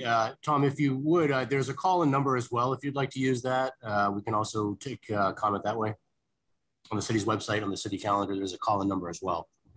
And thank you, Andy. And what we'll do, Mr. Coulter-John, is we'll give you a moment. We'll circle through other hands and give you some time to call in. And when you call in, you'll hit *6 to unmute your mic. Is that correct, Andy? Or is it That's correct. 6? Okay, great. And my apologies. So we'll recognize next. The moniker is simply Tom. If that is you, we will recognize you. Just kindly unmute your mic, bottom left. And Tom, you have the floor. If we can get your first and last name and address, please. Yep. Hi, can you hear me? Yes, we can, sir. My name is Tom Drost. I'm here with my wife, Kathy. We live at 77 Lime Street. I've been here for about 5 years. And I just have a few comments. I am not a historian, so I'm sure that will not be taken well by many. But I wanted to just say that Newburyport's not a museum. And I know people who have lived in Newburyport for a long time, my wife specifically. And I have fond memories of Fowles, but also is clear to admit that Fowles is no longer viable. And we're preserved. One of the things that sounds like we're preserving here is a change that was made in the 40s, in the 1940s, instead of maybe going back to the 1800s, which is the character of most of the town. And I've heard the word iconic. To me, it looks like a place that was cool once that just has not survived, and it's probably time for change for it. And it's really important to remember that the vibrant community that we have here is dependent, and the activity on State Street is not just dependent on the historical accuracy, maybe the historical beauty that's preserved, but it's based on the things that people do when they come here, because they don't come here just to look at a building. They come here to look at the history, enjoy what's been preserved well, and then they go out to eat or they go to shops. And that is really, other than the people that live here, like me, and I love it here, regardless of what it looks like, that's what people do, and that's why they come here. So anybody saying that everyone's journeying here, 15 seconds remaining. Thank you, just to look at the history, I think we need a fact check on that, I think. So anyway, I hope that the variance is approved by the board, and my wife and I both fully support it. Thank you. Thank you, Mr. and Mrs. Rose. Moving on to our next speaker, I'll recognize Andy Major. Mr. Major, if you can unmute your mic, bottom left, you have the floor. Yes, Andy Major, 3 Moulton Street, Newburyport. I've been a Newburyport resident for about 35 years. My wife was born here, so she's been a Newburyport resident for 72 years. We are both representing against the grant of this application. I think the devil's in the details on this plan. So I think I heard Ms. Mead say that the black base below the windows is not going to be disturbed, and that the banner sign, I assume she means the flat sign which forms the bulk of the facade, above the windows is not to be disturbed. But then again, I heard some other comments from other speakers saying maybe that's not exactly, those conditions are not exactly being what's in the details of the proposal. So I would ask the Zoning Board of Appeals to please carefully consider the details of this application before ruling on it, and also consider the roles of enforcement, because I think we have seen many times in Newburyport a developer proposing one thing to either the planning board or the Board of Zoning Appeals, and then doing something quite different when it comes to practice.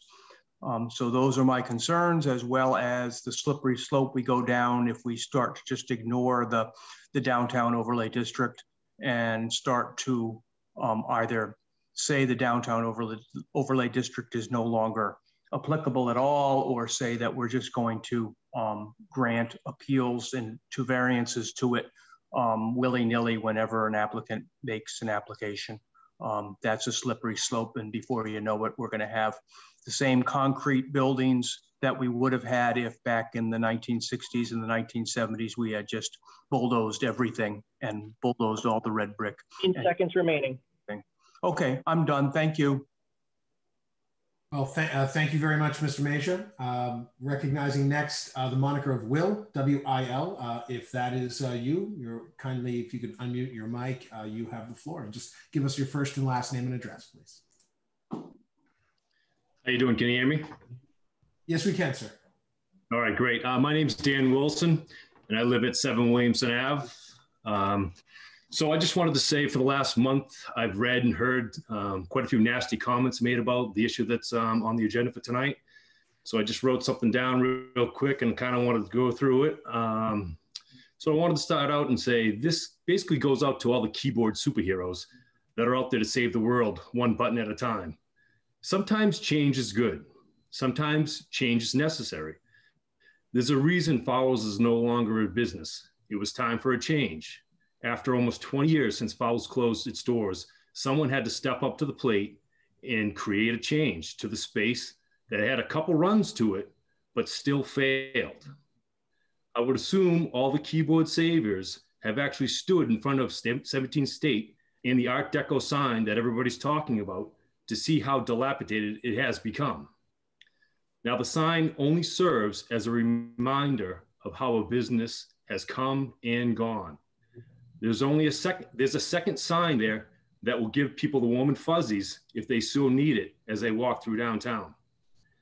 For everyone who's called or written on this topic, throwing the new owners under the bus, that actually think that this change will ruin the fabric of downtown, and I say this lovingly, need to find a hobby. Mr. and Mrs. Caswell are trying to run a business that has a highly, extremely failure rate. And if they believe that functioning windows in an updated facade will help their business, then we, as a community, should help them in any way we can. But if you're still having trouble sleeping at night over this sign, then you know that there's a second sign there. So all you historical diehards, you'll be able to get your fix and drive downtown anytime you need to get that warm and fuzzy feeling. Maybe the Caswells would entertain possibly replacing the Art Deco sign lettering to brine that would actually promote their restaurant and will draw customers in. Now, a business had its time, but their time is gone and it will not be coming back. Thank you for your time. I appreciate it. And I would love to see this go through, be passed tonight. Thank you. Thank you, sir. Recognizing next, Diana, just the first name. Diana, if you could unmute your mic, you have the floor, and kindly just give us your first and last name and address, please. Yes, hi. Can you hear me? Yes, we can. Okay, so hold on a second. It's Diana Kanosian, 42 Temple Street. I just wanted to say that the thing that worries me is what the precedent would be set for this variance. So if this is a hardship, then there's a lot of restaurants that could claim the same thing to get their windows to open.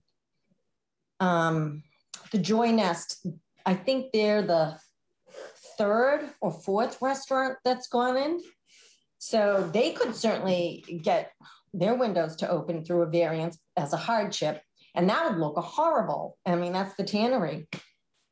So you've got Oregano's, Loretta's, The Point, Angie's, you know, the new restaurant across the street, Bar 25.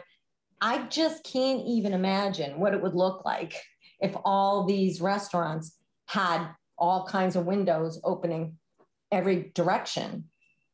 So it's going to set a precedent, and, you know, there's going to be other people that are going to be coming for you for their variance. I think it's an important thing to think about. And I appreciate your time. Thank you, Ms. Knoshian. Recognizing, we'll take, I see one hand still up. It is Mr. Thomas Coulter-John. We will get another pass at Mr. Coulter-John to see if his microphone is working. Mr. Coulter-John, if you could unmute your mic, and you have the floor. Oh my God. Mr. Coulter-John, just if you can hear us, just so that you know what we're hearing, it sounds as though there may be a microphone filter on that. It's making the it's creating a very high pitch filter on your voice, and I'm afraid it's unintelligible from our end. Is there a way you can try to call in, and if so, we'll certainly entertain that, and I can circle back to obtain your comments as we move through the application. But I don't think we can take any, we won't be able to hear and understand you, sir. Do you want to give another try of your mic and see if it's working? Okay. Well, we'll put a pin in that in the hopes that if we're able to, I'll certainly circle back and elicit a comment of Mr. Coulter-John if he's able to perhaps call in. I see the hand of Mr. Fred Neihart. Mr. Neihart, if you want to unmute your mic, you have the floor.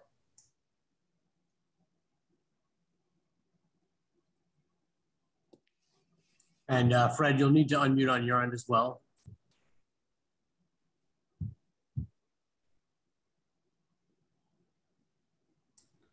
Mr. Neihart, if you can hear us, you'll want to put your cursor on the bottom left of your Zoom screen. The microphone icon. Just click that until it goes green, and there you are. You have the floor, sir. Thank you for the technical assistance, Mr. Chair, members of the board. I think tonight the most important thing is process.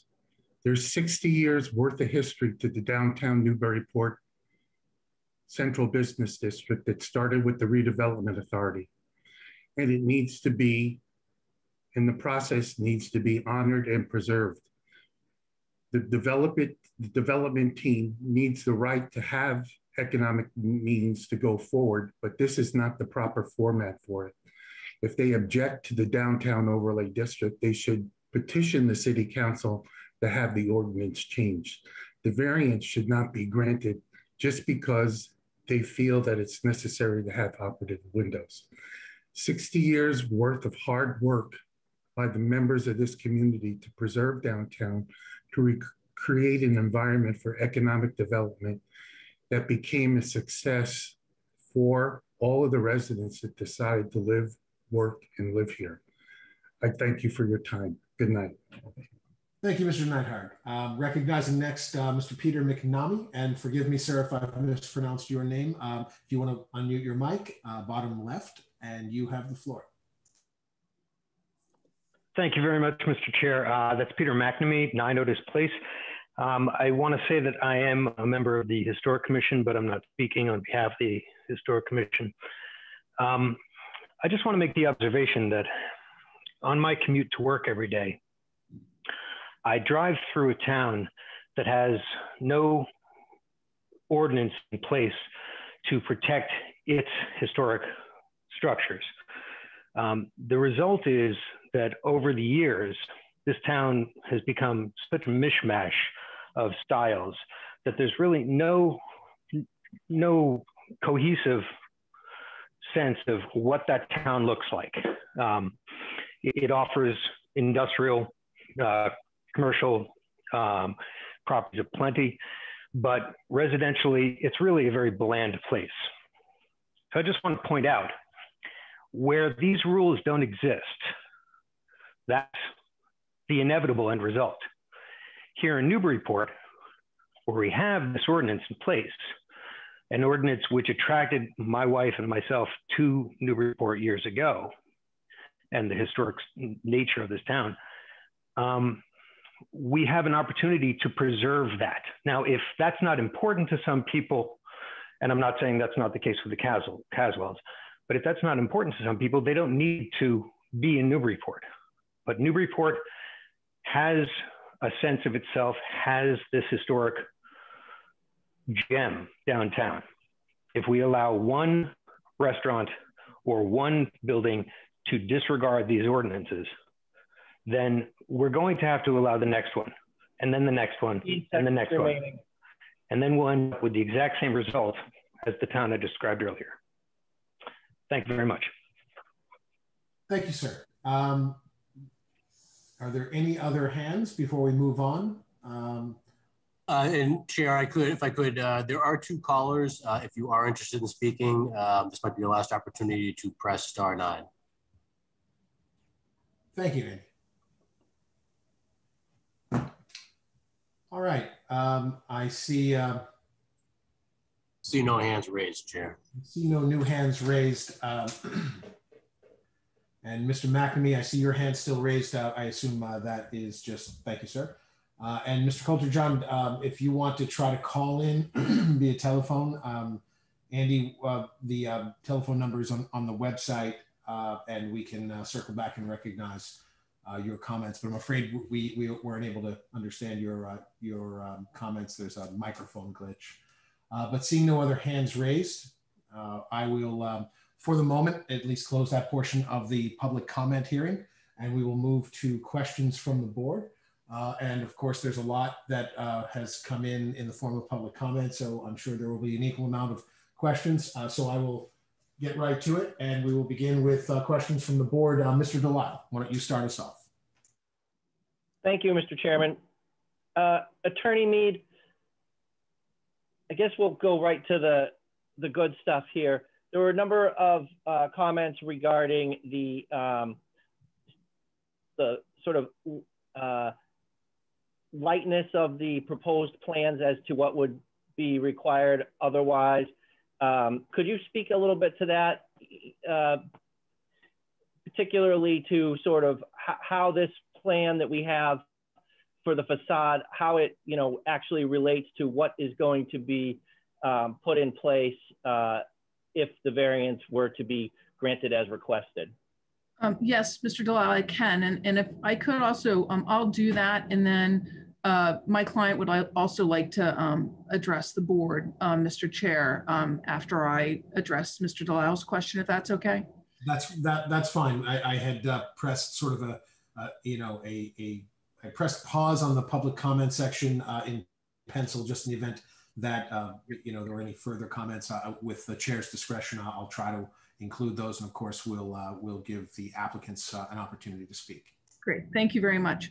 So Mr. Delisle, actually I thought that we did a pretty good job on here, and I thought I was pretty clear about what was going to happen. And if we have details that I'm not able to address, then Julia Maradian from Seeger Associates Architects is on as well. So right now, Andy, if you could go to one of the photographs just so it's clear what I'm about to say. There is a existing valance. You see that aluminum valance that a awning used to hang on right there above the windows? Now, if you could go back. So the windows will go up to the bottom, to the top of that valance beneath the sign. So Andy, if you could go back to the drawing. So back to the architectural drawings, thank you. So you might recall in one of those older photos, those windows actually originally went up at least that far. So that's what is going to happen. So that valance, will be removed and the windows will be put in its place. There's nothing going to happen to the bottom. and there's nothing going to happen to the sign. So this architectural drawing is exactly what's going to happen to the installation of the windows. Is that helpful, Mr. Delisle? It is, but Andy, can you go to number 15 on the presentation? So the sort of that side portion of the facade that leads you to the double door, that's shown on the architectural drawing as one double hung window.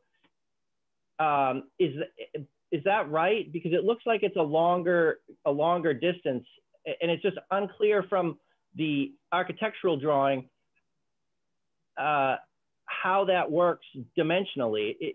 Is that window long? Because it's a couple of paces up that ramp from the sidewalk to the door. So I'm just a little bit confused about how these windows are actually working. Sure. Can you go back to the drawing, Andy?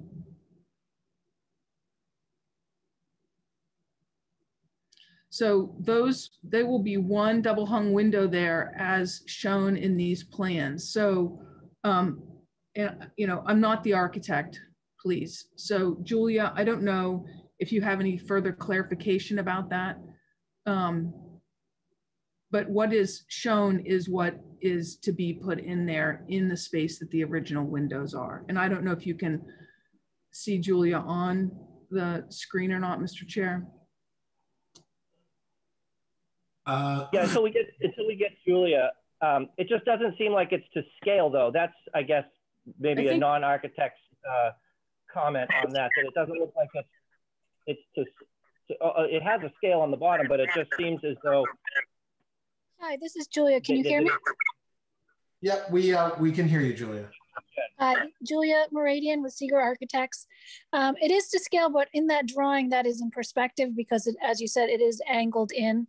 It would be one double hung on each side, and they would be long double hungs, as you mentioned. Well, how long would they be? And would it be the same length as the ones in the facade?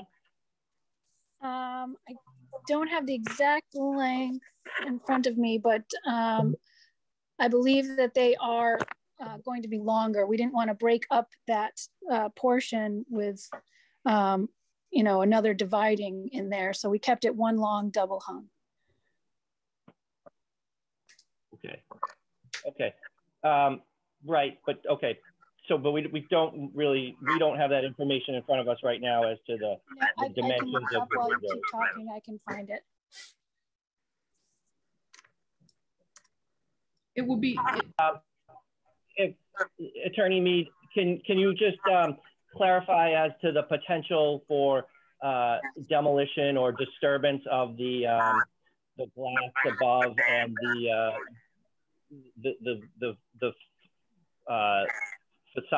the granite facade or tile facade below the black?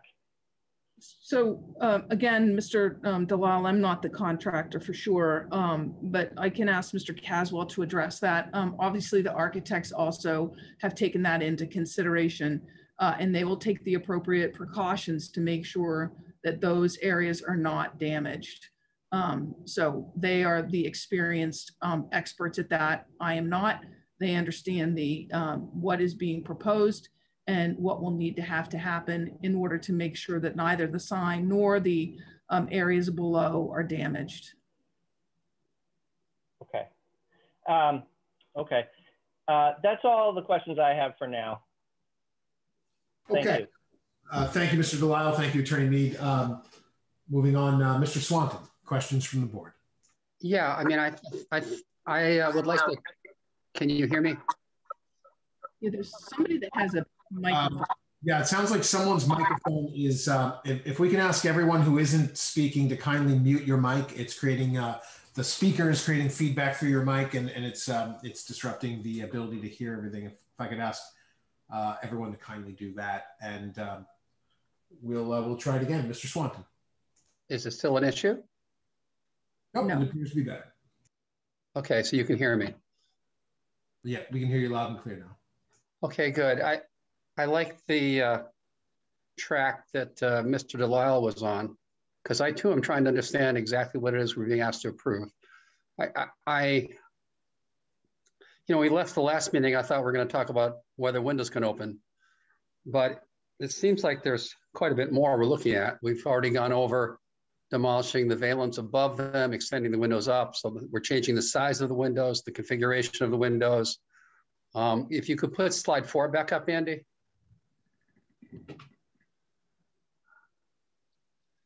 So there's the note here on the materials of the windows. I can't quite read it on my screen here, but down it says all windows to be dual glazed, solid hardwood sash and frame with SDL. What is an SDL? That stands for simulated divided light, I believe. Yes. Okay, so that's also part of what you're asking us to do. In addition to the metal, the 1 foot area of metal that's currently above the windows, there's also like about a 4-inch band of metal below the windows. Is that also going to be removed, or will that be staying, or what's the fate of that piece of the architecture? Julia, can you address that? Yeah, there's a good picture of it. Yes, there isn't a 4-inch metal band. There is the metal of the window. So okay. we are not removing anything. The sill height existing will be the new sill height. The sill height. So that, I mean, we can't really see a close up here, but I happen to go by the building today, and maybe it's not 4, but it's at least 3. There's like a step back, kind of decoratively done element, and I'm just trying to figure out what's going and what's staying. So there is approximately 1.5-inch metal band that will stay, and then there's another about 1.5 inch of the window existing. So that 1.5-inch metal band that is currently above the black granite will stay. Okay, and if Andy, you go to the slide 17. So when I went down there this morning, I was surprised to see like the glass beside, well, I don't know if it's glass or what that thing is to the left of the current window, but that yellow and black area, is that, it kind of mimics the sign above. Is that staying or going?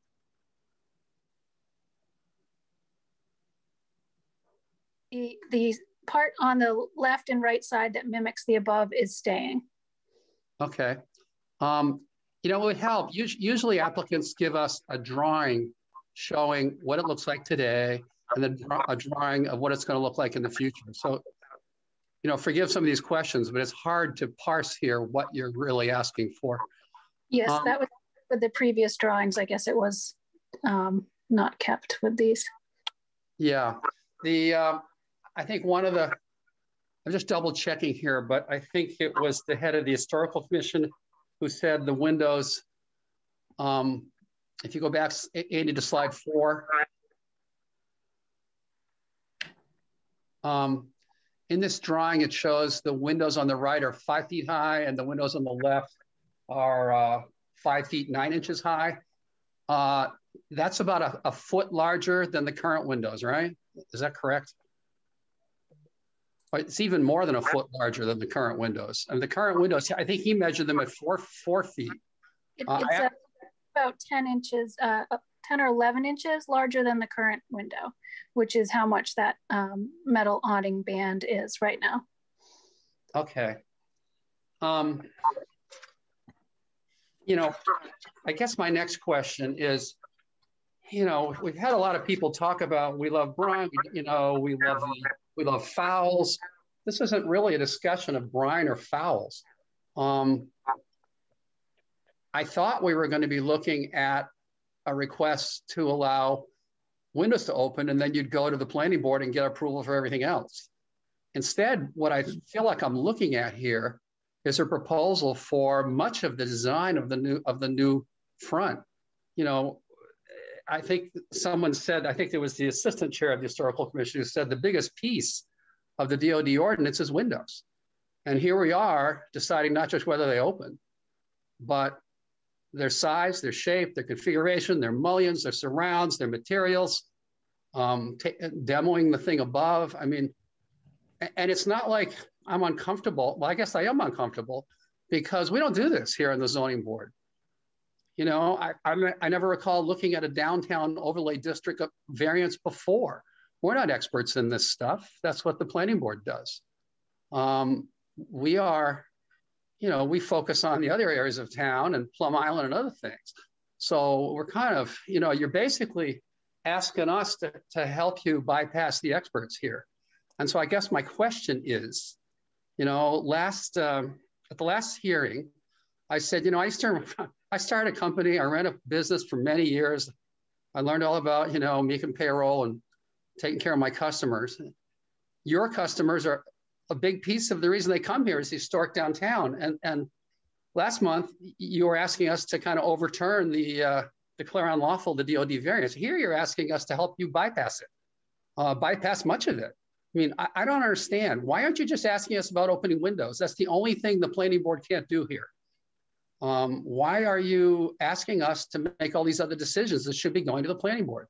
If Mr. Swanton, this is Chairman Ciampetti. If I before anyone attempts to respond, I'd like to just interject more of a sort of procedural clarification for we as a board. This is a bit of a it is a bit of an outlier. This sort of a request, and I think it's correctly and aptly put that this is not the prototypical business of our board. In fact, DOD compliance is more prototypically sort of it is the dominion of special permits, and it is the planning board that is the permit granting authority for sure. And I believe one of the public comments had raised that as well. In that this is a variance, it's probably appropriate for me to point out for our board members, just as guidance, that what lies before us are a few doors, to put it, to oversimplify it. We as a board could, in hearing this application, choose and vote to deny the request for variance. We could, if the board was inclined, choose to approve the variance and delegate the business of design and design compliance under the DOD to the planning board. We could choose to bifurcate that process, and in doing so, attempt to more closely align the typical business of our respective boards.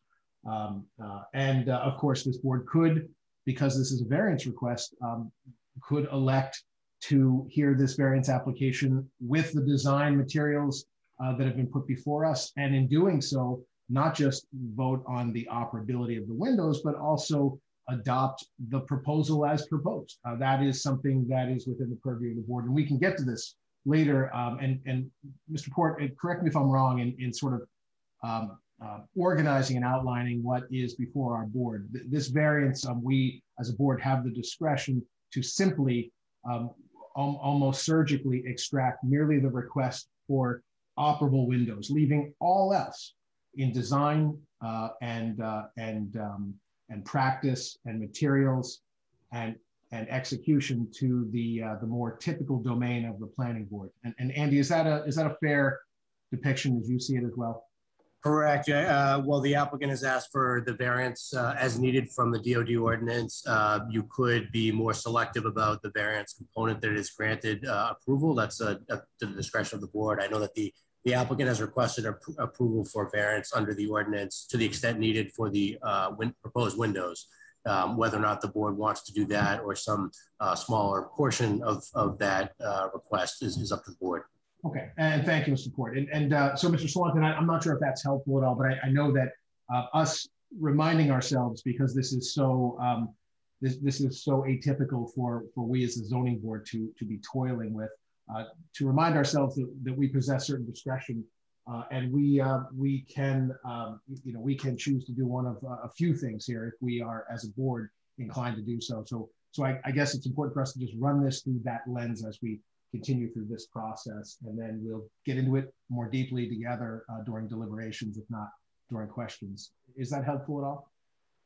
Yeah, it is helpful. We have choices. I guess I'm surprised from a month ago at how broad a variance is being requested here, and I'm concerned about that's the job of the planning board, not us, to make all these design, to review all these design issues. It's not something we do. So yeah, I appreciate you laying that out. I also want to just indicate, that the city has a proposal in front of it right now, done by the planning board and the city council to get the zoning board here out of this window variance business. And I actually, just, my heart's in the right place here. I actually I was the only person of the public speaking as a member of the public. I went to their hearing last week at the planning board and said, please pass this change to the laws and make it so the planning board can look at all this stuff, including whether windows open or not. So people don't have to come to us for this one little element in an overall design. So I just wanted to let you know, I don't have any issues one way or the other about windows. My issue is being asked to make all these decisions when we don't have a background doing that. So I appreciate it, Chair. I don't know if the applicant wants to answer my question or not, but I still don't understand why, given their customers love to come to Newburyport for the historic value, they would want us to bypass in such a large way the only real protection that we have for the downtown. It's just a mystery to me, if you'd like to comment on it. Otherwise, I'll yield my time at this point. Again, I'd like to say a couple of things, Mr. Chair, to the conversation that just happened. First, if it would be okay for my clients to make a comment relative to some of the stuff that has just been said, and then I would like to talk about the process. Is that all right, Mr. Chair? Sure. I think that this is an appropriate time to certainly hear from the applicants as well. So Jeff and Nancy, do you want to say anything? Yeah, Jeff Caswell. I just wanted to speak towards the windows. You have the floor, Mr. Caswell. Okay. Granted, we plan on going back to historic for the plans. If an Art Deco works better, then that's what we'll do. If the windows need to be shorter, that's what I'm doing. I'm just trying to get the variance for the operability, because that needs to be given by this board. And then once I have the operability, I'm going to work with the historic committee after. If there's a different, trying to keep it so stuff is inside the building, not out. And if it's an art modem they want to do, I'll work with them. That's fine. I'm just trying to get the variance for the operability. And as for the construction, that valance, the windows were going to be in the exact same location of up to the bottom of the sign. If it's a matter of going to the valance, I'll go to the valance. I know it sounds very gray there, but I'm just trying to get the variance for operability, then work through how that happens. And that's the process I'm trying to go through here. And, it's, that's it. I know we're kind of out of turn here. I think my wife would like to speak to some of the other things. Thank you, Mr. Caswell. I'm just going to stay on under Jeff's name for the sake of not echoing. Just to touch upon even the statements made tonight and then by the chair about why do we want to do this and disrupt our community, I feel like that in itself is the statement that I've been wanting to make. I'm in the business of serving guests and making people happy. And I open the doors to my restaurants to serve people. And if I didn't think that it was a complete necessity, I wouldn't sit here in front of all of you and in front of the community and fight this fight and put myself out there and upset my community if I didn't think that the business warrants it and needs it and the structure needs it. And I think that I've done enough work with our state to fully understand the 350 restaurants that have closed and the fact that Brian was going to close right next door. I think the statements where people have suggested, like, I chose Fowles, I think it's fair to say that there are very limited spaces to move into at this point. I think we've seen Black Cow go into its new space and we fought over that. And we, have other ordinances now in place for changing use of buildings. So I was very much limited to where I wanted to go. And I believed that Brian should be on State Street. I don't want to continue to fight over the windows. I don't want to spend my day having people walk in and out of the restaurant talk to me about their personal preference on the windows. I believe that the pandemic affected individuals however they chose to be affected by it, whether you lost a loved one, whether you contracted COVID, whether you dined in a restaurant and you didn't believe in it, or if you didn't dine in a restaurant at all. The point is that the pandemic happened, it affected our industry significantly. It is not a thing of the past. The fact that people have said people have been maskless, that hasn't happened until the new regulations were put in place in which our team still remained masked. I think it's also uncertain times for what's going to happen with our patio. I walked the space today with Craig Holt, the chair for the ABCC. As you guys know, that extension of city patio use expires with the state of the emergency under Governor Baker next week, in which the city, as of August 14th, will have to make a decision on extended patio use in our city. While we've invested in it and I've been a part of organizing that, it is not going to save the restaurants. If people are choosing to go back out and support restaurants, I thank you immensely, but those decisions are very personal. And I think that coming to you to ask for operable windows is a necessity and it's a requirement for restaurants. I'd also like to say that, you know, I've done some work in the restaurants that have been considered historic. I did 10 Center, as you know. I was obviously in the Scandia space right beside Steak and Stein, where we did put the windows in, which I thought were appropriate. I'm not somebody who's a newbie coming to State Street, taking over an iconic historic space that I don't understand the history of. I think most of the people that have called in or have called in on the past or have been a part of social media, whatever, can see the work that I've done in all my time spent here the last 16 years. And I'm not a business asking to transform an iconic space like Fowles that doesn't have the ability to succeed in it after making these changes. These changes can be reversed, as others have stated. And I just think that if the board was going to have to make a decision that felt kind of blindly because they didn't know the business operator and hadn't seen my work in the past, I would understand why you'd be concerned. Beyond that, the process piece, restaurant margins are slim to none. And I think that all of us can understand that. I think we've kind of worn our hearts on our sleeves and kind of communicated that in the last 16 months. But this process is expensive. And I've already invested a significant amount of money in pursuing my dream to stay a part of Newburyport. And I think people can see that in the work that I've done in the interior of the space. And I haven't cut corners in that. I've, over the last 3 weeks of being opened, have heard more stories about Fowles, people telling stories, delivery guys telling stories walking in. And that experience is what's telling. I don't think it has to do with the facade piece to the extreme that people are saying. I'm not trying to create a space that's for tourists, even though I believe in culinary tourism. I'm just trying to create a space where people can gather and have a good time. And having been beside this space for as long as I have, I've seen it abandoned, I've seen it emptied. It was not because my landlord chose to not participate and take care of it. It was because it's a hard space. I've had people walk in the door, ask me for a cigar menu because they want to have a cigar. We can't offer those things. And so I just want to speak to the fact we're only asking for operable windows because I believe that we need them to succeed.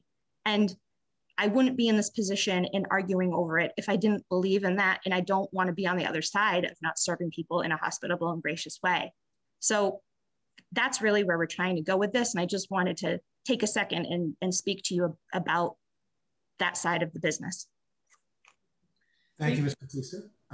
So just to be clear procedurally, you know, as is the discretion of the chair, I may have to hopscotch into the different segments of our public hearing, you know, for instance, reopen public comment or reopen the applicant presentation component to make sure that we have a complete process. So in the spirit of that, that is part of the applicant's presentation, which is why it doesn't fall under the 2-minute request for public comment. But just wanted to make sure that we were clear so so everyone knew the format. So with that, Attorney Mead, I believe you were responding to one of our members' questions. Yes, I was.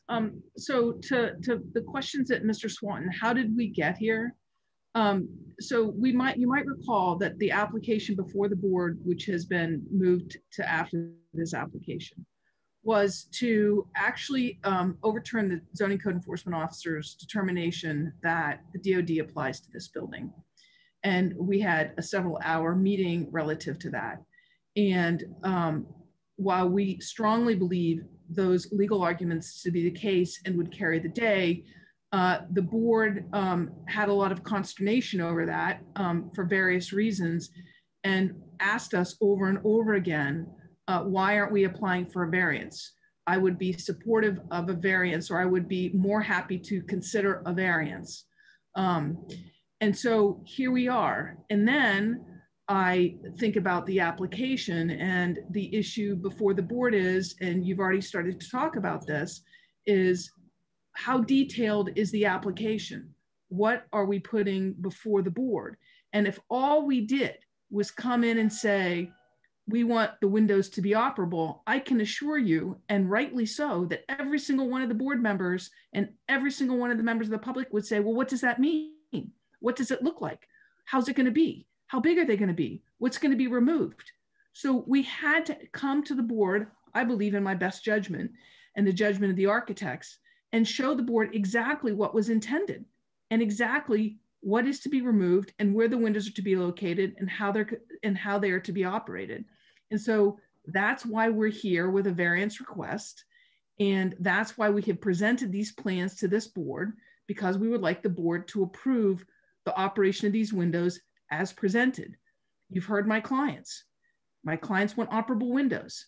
If the board wants to approve operable windows and say, go back and get the design approved by the planning board and the historic commission, you've just heard my clients say that's okay.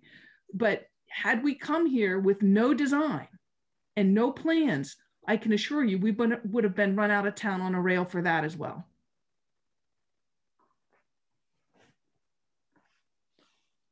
Thank you, Attorney Mead. Any further questions or follow-up questions, Mr. Swanton?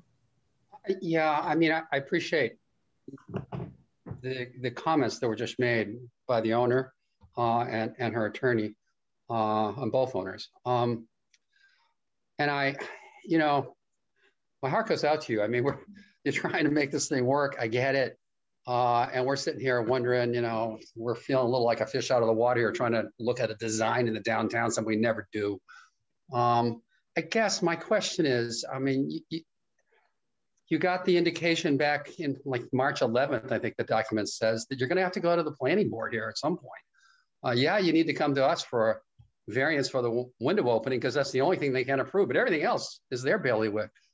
I would feel so much better if you'd gone off and met with them and they'd begun to chime in. They are our experts as a city that are administering this stuff downtown.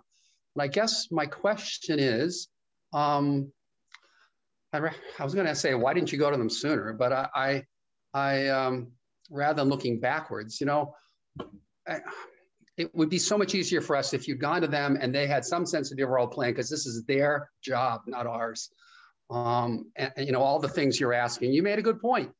It's hard to imagine it if you can't see the size, the shape, and all this other stuff. But we're not the ones to rule on this stuff. So that's my question. Why don't you go to the planning board and get the process going? This has happened to us many times in the past. We just had one on Hancock Street that Lisa Mead was very involved with, where she had to go to the planning board and they kind of said, yeah, it looks good from our perspective. And then we approved our thing. Then they went back there. And it's that, you know, they got them through it much more quickly than we are here. So why not go to the planning board? They're the experts. Because this ordinance says that you can't have operable windows. So we can't present something to the planning board that we're not allowed to do. That's a different project than Hancock Street, which included approvals by both boards in different roles. The zoning ordinance says no operable windows if they aren't currently operable.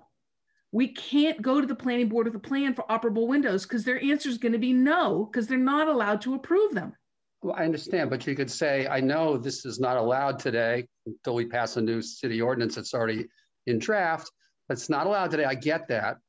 But they could review the rest of the plan, realizing that we're gonna, before they're done with their approval of the plan, we're gonna have to then chime in and okay your windows, windows opening, because they can't do that. So you engage them, make sure they're generally okay with things, not ask for a final vote, and come back to us, and we'll hear from them that they're fine with this whole thing. We can sign off on a little piece here of whether the window's open, and they can decide all this other stuff. I mean, that to me would be an approach that's not asking a board like us to do something we've never done before.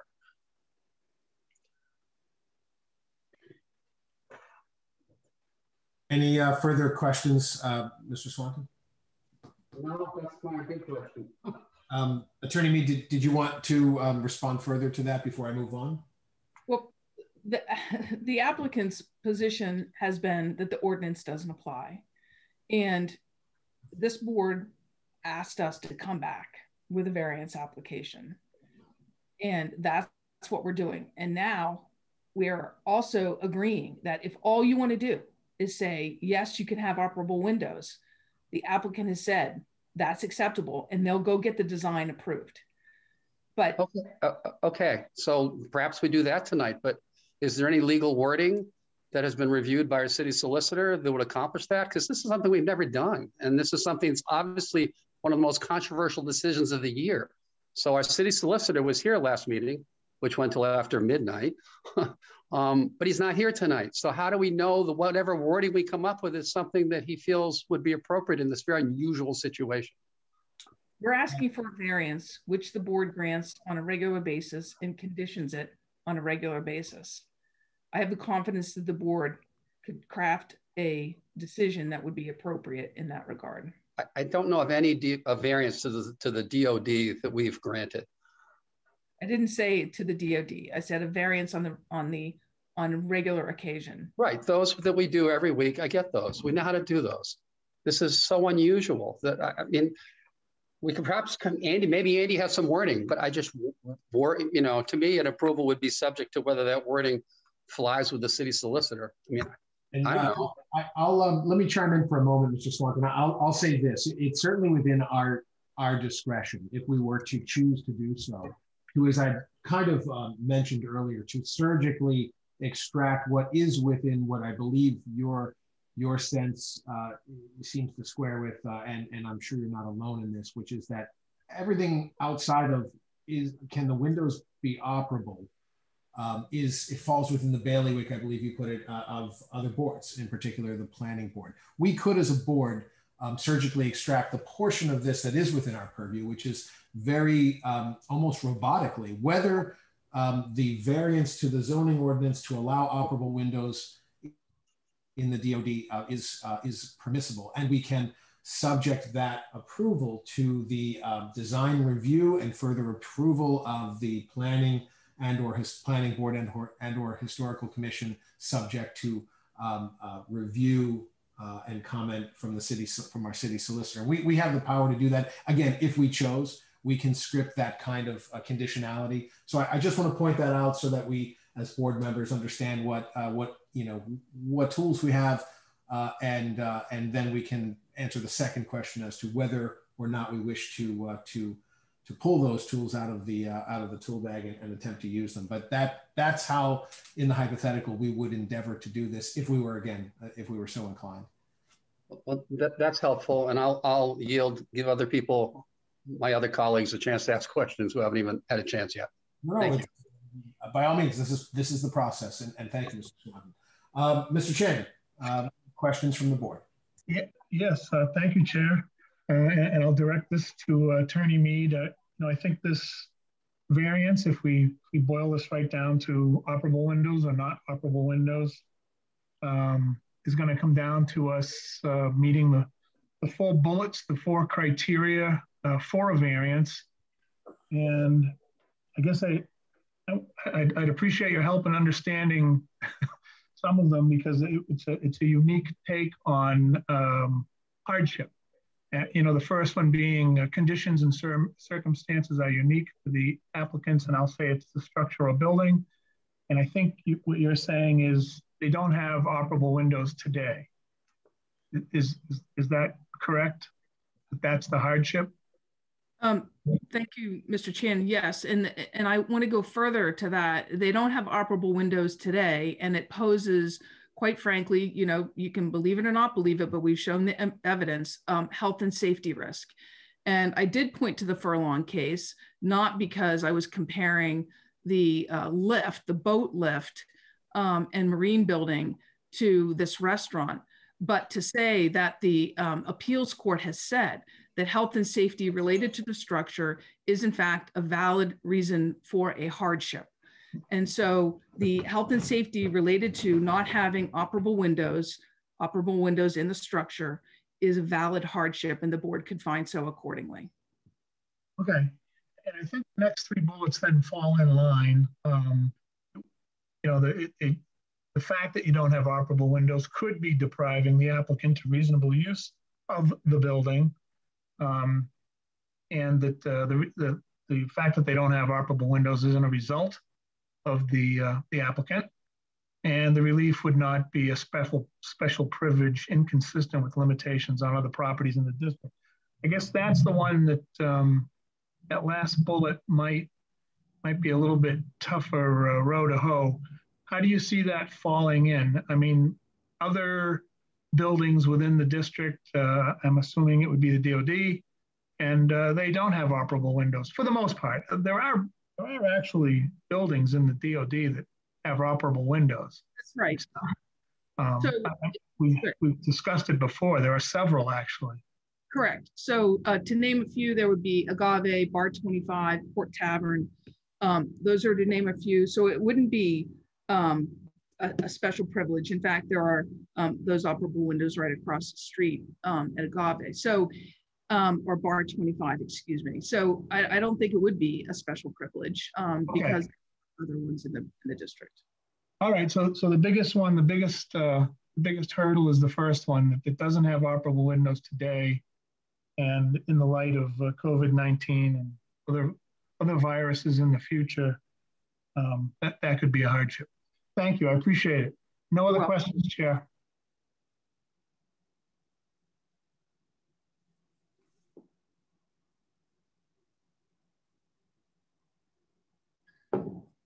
I'm not hearing the chair. Perhaps he's muted.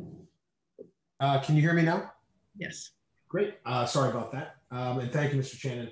Mr. Bennick, questions from the board. Yeah. I don't have many questions. We have plowed this pretty thoroughly.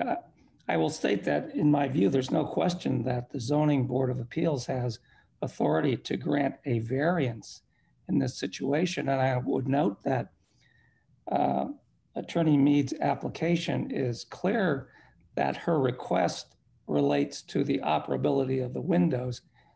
And I take her point, and I agree with her that a bald request without informing the zoning board with some details as to what that might mean would have been faced with a large frown from us all, I suspect. So I guess the real question, putting aside whether or not the variance criteria are met here, is, and I guess I would ask you, Mr. Chair, I'm struggling with the notion of whether or not in the context of granting a variance from the operability provision of the downtown overlay district provision, the zoning board has authority to approve the design of the operable windows that might be granted by such a variance. Mr. Bennick, again, this is Chair Ciampetti. So given the context of this request, and of course this is with deference to our city solicitor, who we will have opined further on it, but it is my sense and my belief that in the context of a variance request, we do have the purview and we have the discretion to, if we so chose, to approve design as well as a variance to allow for operability. Of course, not in that order. Although I don't, I will say emphatically that would be a bit of a first for us and not taken lightly, to say the least, because it is equally emphatically well outside of the purview of what we do as a board. We also have, and I believe you stated this in my opinion correctly, in that I agree with your your sense of this as well, that we as a board have the discretion to grant the very surgical request within the grander request here of operability of windows, a variance for simply that and no more than that, deferring as part of a condition of any potential deliberation of this board and vote in follow on that to relegate design control review and approval to the board that typically does this, which would be the planning board under the DOD. But that's my sense of it. I certainly, again, I'm not our city solicitor, though I will tell you that this is a very unique request, certainly in my experience on this board, which I know you're aware is quite long. I haven't seen anything like this, but that isn't to say that it isn't within our purview to do. So we have that ability, in my opinion. And Mr. Port, as our planning director, I'd like to get your thoughts on this before we move further along to keep this moving along.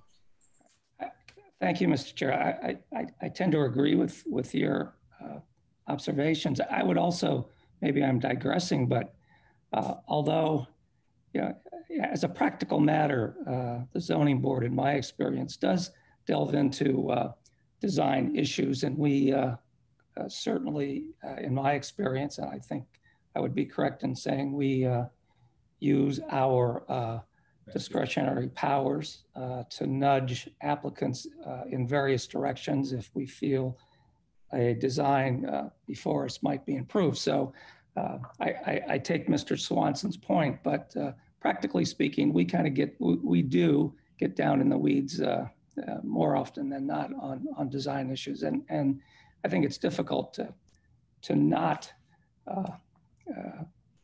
consider those kinds of factors as we're carrying out our duties here. But I guess that's somewhat of a digression. So I just have a few more questions for Attorney Mead, and I just, looking and following up here on the variance findings that we have to make here, I, like all of us, are trying to grapple with those. And I guess I look at the notion of what the public good here is and whether or not this is a substantial detriment to the public good, which is a criteria, and whether or not we would be derogating from the intent of the overlay district. So I would invite you, Attorney Mead, to comment on those factors. Sure. So I don't think it is against a substantial detriment to the public good for a number of reasons. I go back to my earlier comment relative to the changes to this building and perhaps other buildings in the 1940s in response to changing economic times. And interestingly, that of course is what is sought to be preserved here, is the facade that was changed in the 1940s as opposed to the 1820 facade that originally existed, where the window opening was probably the same size as the window opening to the right in the old Brine restaurant, if you look at the photographs. And I think that it's important for the public good to stay within the confines of the historic district, and it's not even a historic district, but the downtown overlay district and the general tenor, while still activating the streetscape and making sure that businesses are viable. I happen to have been around here a long time. I'm certainly not a native, but pretty active in the city of Newburyport. And before the downtown overlay district, the city of Newburyport didn't have, there was no historic preservation regulations in the downtown. We had the demolition control, and you had the NRA who approved signs. But everybody has done what they really thought was the right thing to do relative to maintaining the city's streetscape in the downtown historic nature, but while at the same time making changes that were necessary for the businesses to be viable. And so making a business viable while still maintaining the historic architecture, or revised historic architecture, if you will, is important. And that goes as much to not substantially derogating from the purpose and intent of the district as anything else. And I point out again that the purpose and intent and determinations under the DOD talk about the economic importance of the downtown. And so making a business viable or giving it the ability, you're not going to make it viable, but giving it the ability to stay viable and change with the times while still preserving the nature of the streetscape is entirely within the DOD. And so I don't think that by granting the operability of these windows, you either substantially derogate from the intent and purpose of the ordinance or the district in and of itself. In fact, I think it enhances it because it allows it to stay competitive and allows it to have the ability to refine itself and make sure that the building is preserved moving into the future. Thank you. I think that's all I have for the moment. Okay, thank you, Mr. Bennett. And that would have been my question as well, just to clarify, to ask the applicant to clarify by walking us through their presentation as to the elements of a variance. And I appreciate you having done that. And so I won't take any more time to do that again.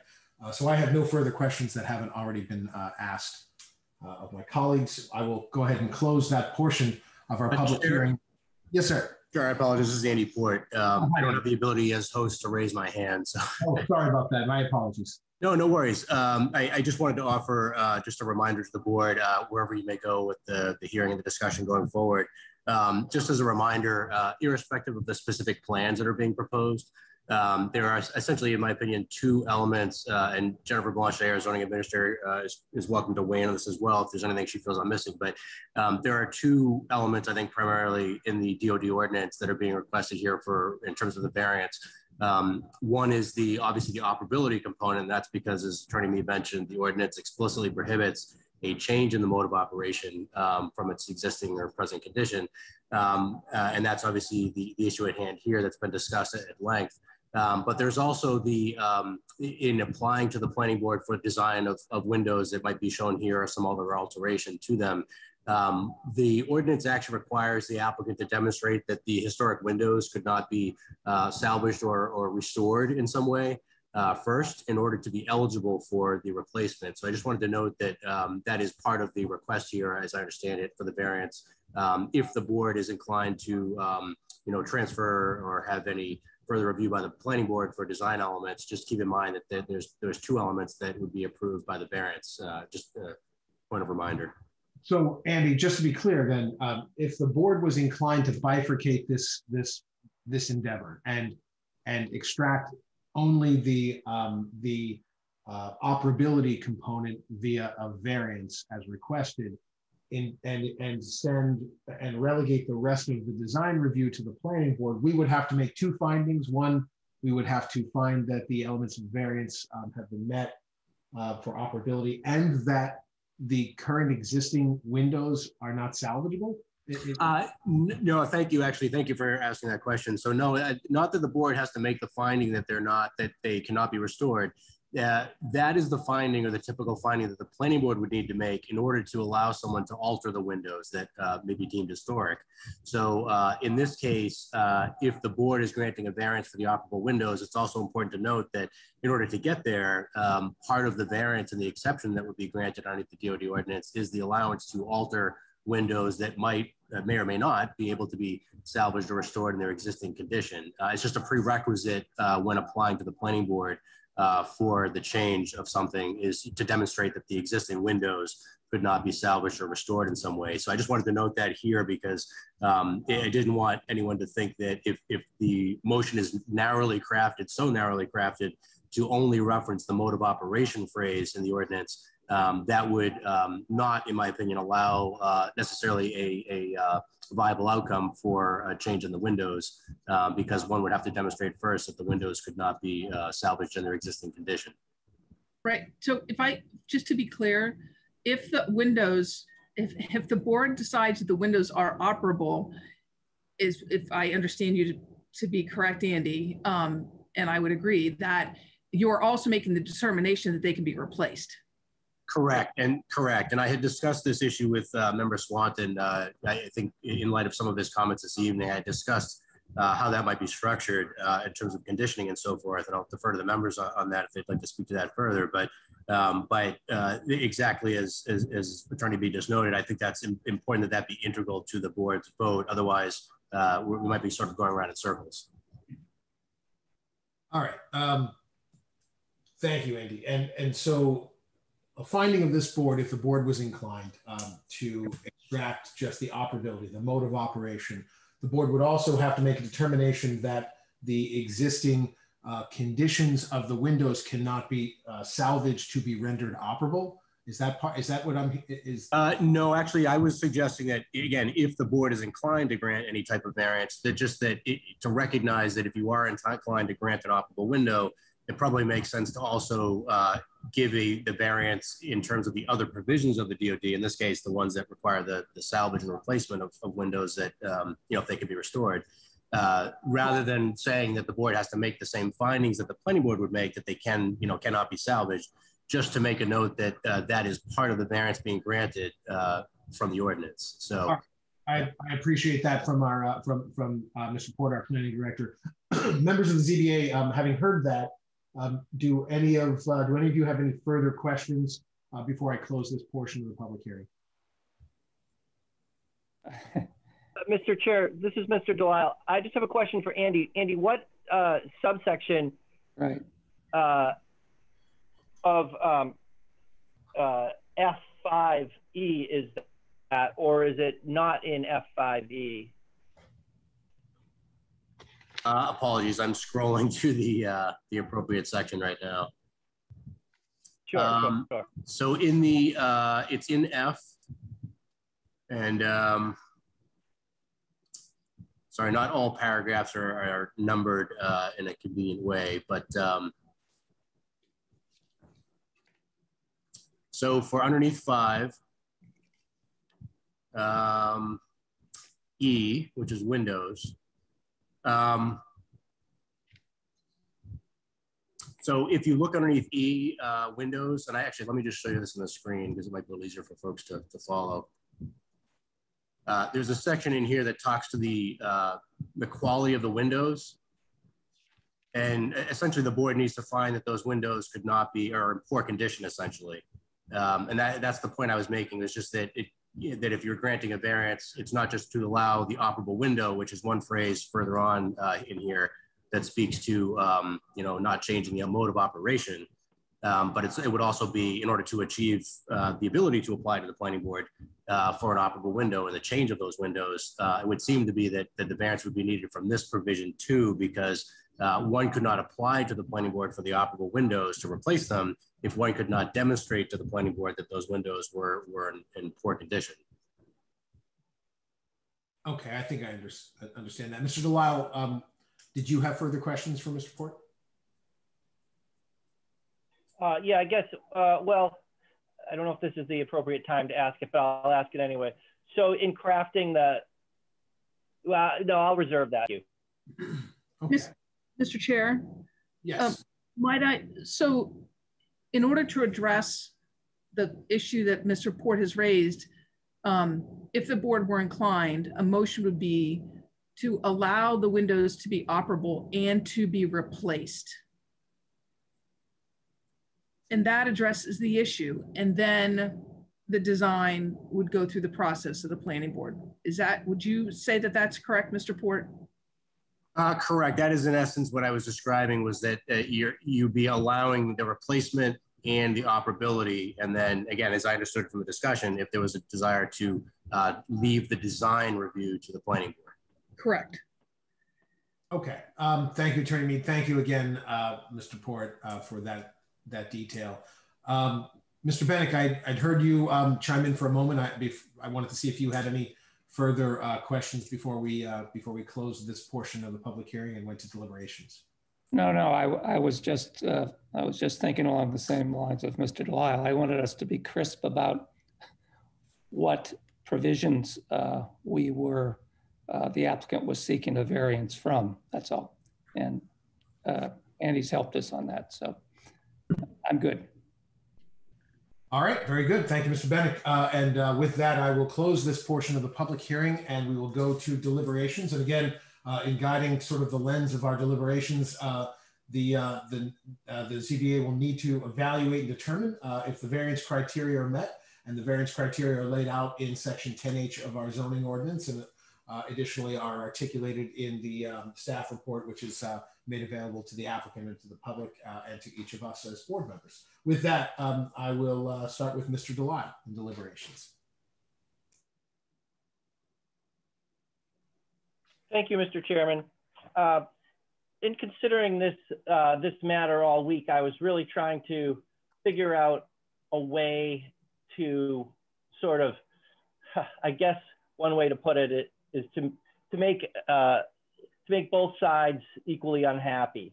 And in going through this public hearing tonight, it seems like we can narrowly tailor this decision and not really leave everyone unhappy, I suppose, because the applicant gets something that they indicated they want, and those who oppose the variance will have a situation where the planning board and historical commission will be involved in this going forward with respect to the design element. So I think that in thinking about the variance criteria, and Mr. Shannon laid this out a little bit earlier, but I think the one that was giving me the most trouble is the idea that the variance can't be a grant of a special privilege. And that's really where I was struggling if this were to be a grant of a general variance from the downtown overlay district, I don't think that aspect of the variance criteria could be met, probably among others, but staying with the grant of a special privilege, in sending the applicant now on to the special permit granting authority for design with a narrowly tailored variance, I think that allows us to meet that aspect or that element of the variance, because in fact, we're treating the applicant like everyone else would be treated, and everyone else will be treated going forward under the proposed changes to the downtown overlay district ordinance. So I think that given all this, we have a situation where there are arguments to be made on both sides. And we can, as a zoning board of appeals, address both sides in a way that makes sense and not be in a situation where we're going to derogate from the purpose of the ordinance and not grant a special privilege, but be able to move forward on this matter. So I think based on that, I can support the narrowly tailored variance that we were discussing a few minutes ago with Mr. Port.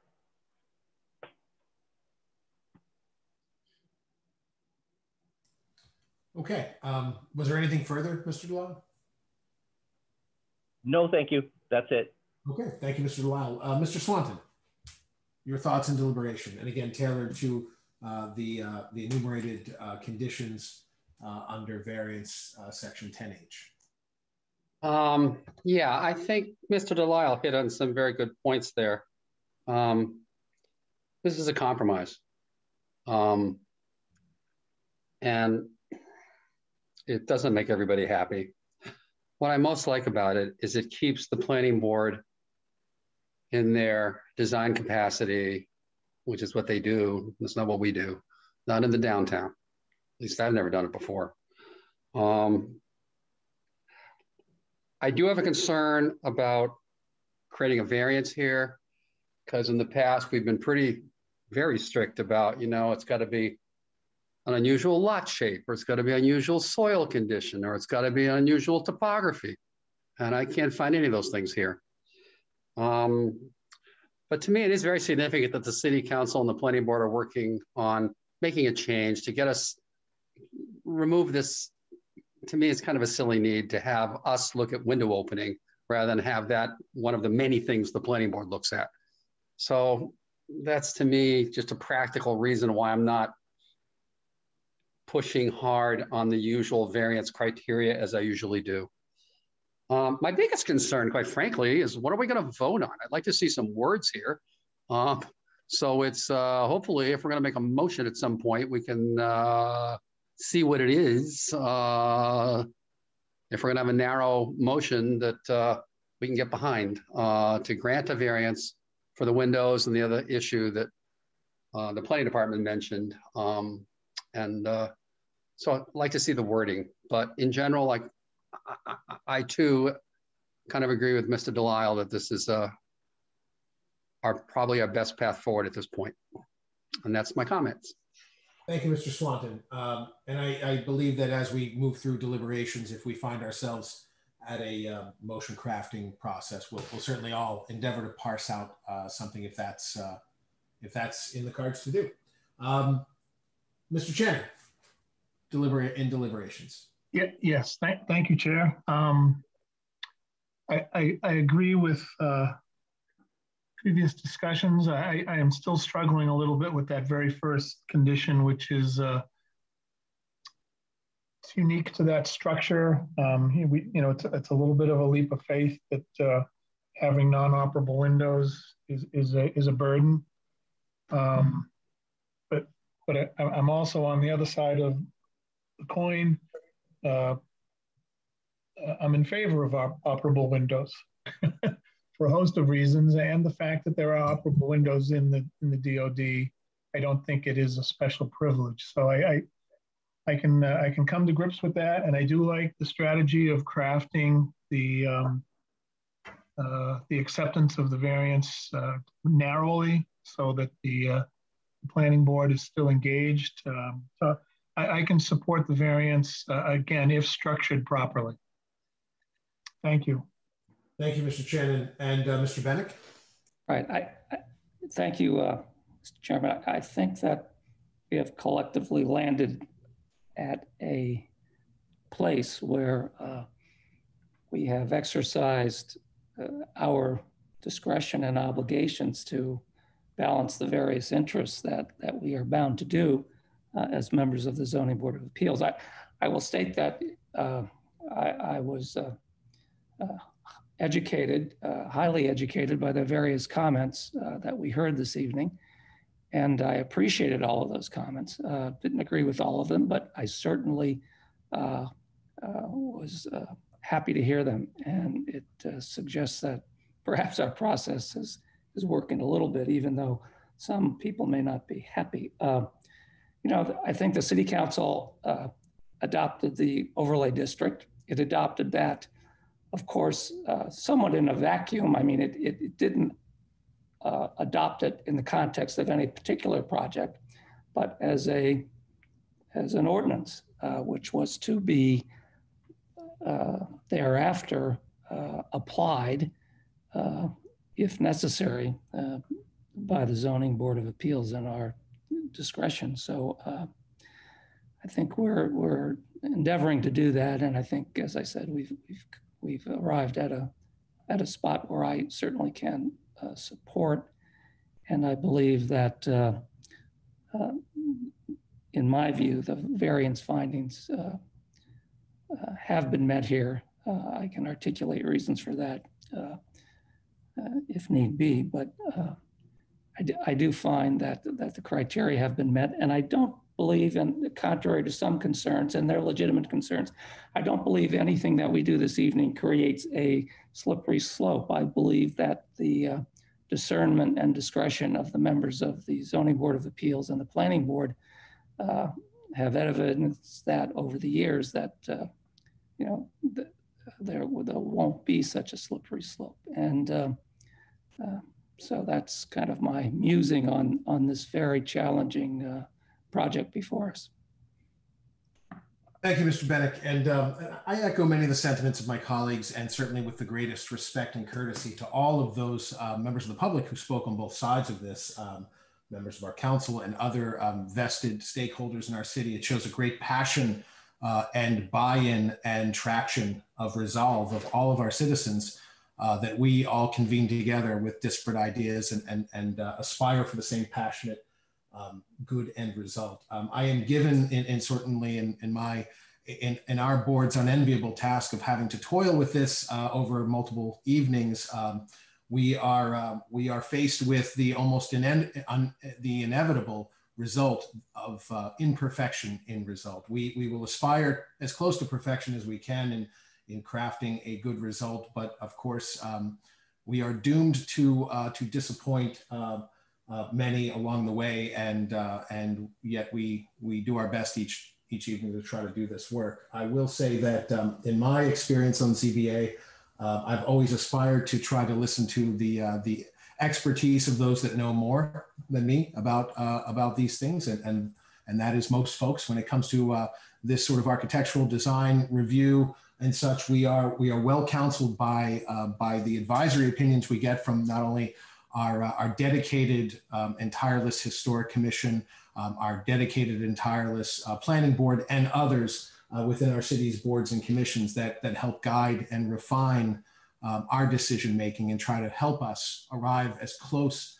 to that aspirational bullseye of good or perfect decision as is humanly possible. But I think that in the end, I'm moved and persuaded by the notion that we live in a malleable and flexible world, and change is part of that, and it's part of everything. I think that preservation is never paralysis, and I think that we have to be sensitive to the changing of times and do so in a thoughtful and sensitive way. And so I think, from my standpoint as well, and it sounds like I join my colleagues in this, I think that while I can find myself in support of extracting the operability question and replacement question, I would not endeavor to deal with the design review question because I don't believe that is best placed within our board. So with that in mind, I too can support that very narrow component of this request. And before I close the deliberations, I want to spin back for a moment, only in that I see one remaining hand that's still up, and in the discretion of the chair, I can reopen for a moment. Oh, I no longer see that hand. Well, I can reopen for a moment the public comment just so that we have the benefit of every hand that was up. I see Andy Meja, and for a moment I will recognize that public comment before we close the last portion of the public hearing and endeavor to craft a motion and then vote. Mr. Meja, do you wish to be heard? If you do, feel free to unmute your mic, and I will give you the floor for a hopefully very brief, but certainly I want to give you a complete comment. I will be short and to the point. Thank you. Can you hear me? We can, sir. Okay. So I'm glad that this particular figure is on the screen at this point, this proposed west elevation. And as I discussed earlier, I think the devil is in the details. So several members of the board and several members of the public expressed the concern earlier that what exactly was meant by operable windows was never very well defined. Well, the applicant, I think, has defined them here. Here it is. This is what they mean by openable windows. These are far from the continuous window wall that's in the existing structure. They are faux double hung. If you look on the left side of the proposed west elevation, it shows them as kind of looking like double hung, but if you look at the renderings on the right side, you see the way they fold up. They are not double hung at all. They're not, the two upper and lower panes are not at two different planes as they would be in a true double hung window. The illustration that's shown on the right shows multiple lights in each window, in each pane. The rendering that's supposed on the left at the proposed west elevation plan does not show such lights in the windows. So it's not even clear exactly from this drawing what they're proposing. But I would suggest that if you want to know what operable windows are, this is what it is, and it's far from what is there now. Thank you. Thank you, Mr. Mejia. And with that, I am going to close that portion of the public hearing and close deliberations. We will now move to a motion from members of the ZBA. And again, I encourage the ZBA to craft any motion that you feel is appropriate with the benefit of each other in further discussion.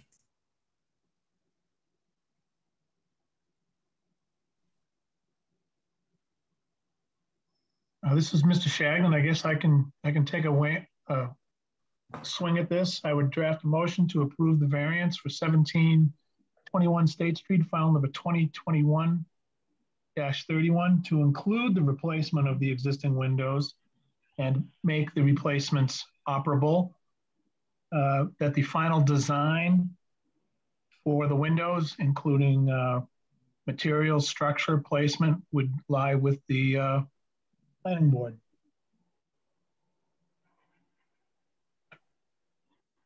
Okay.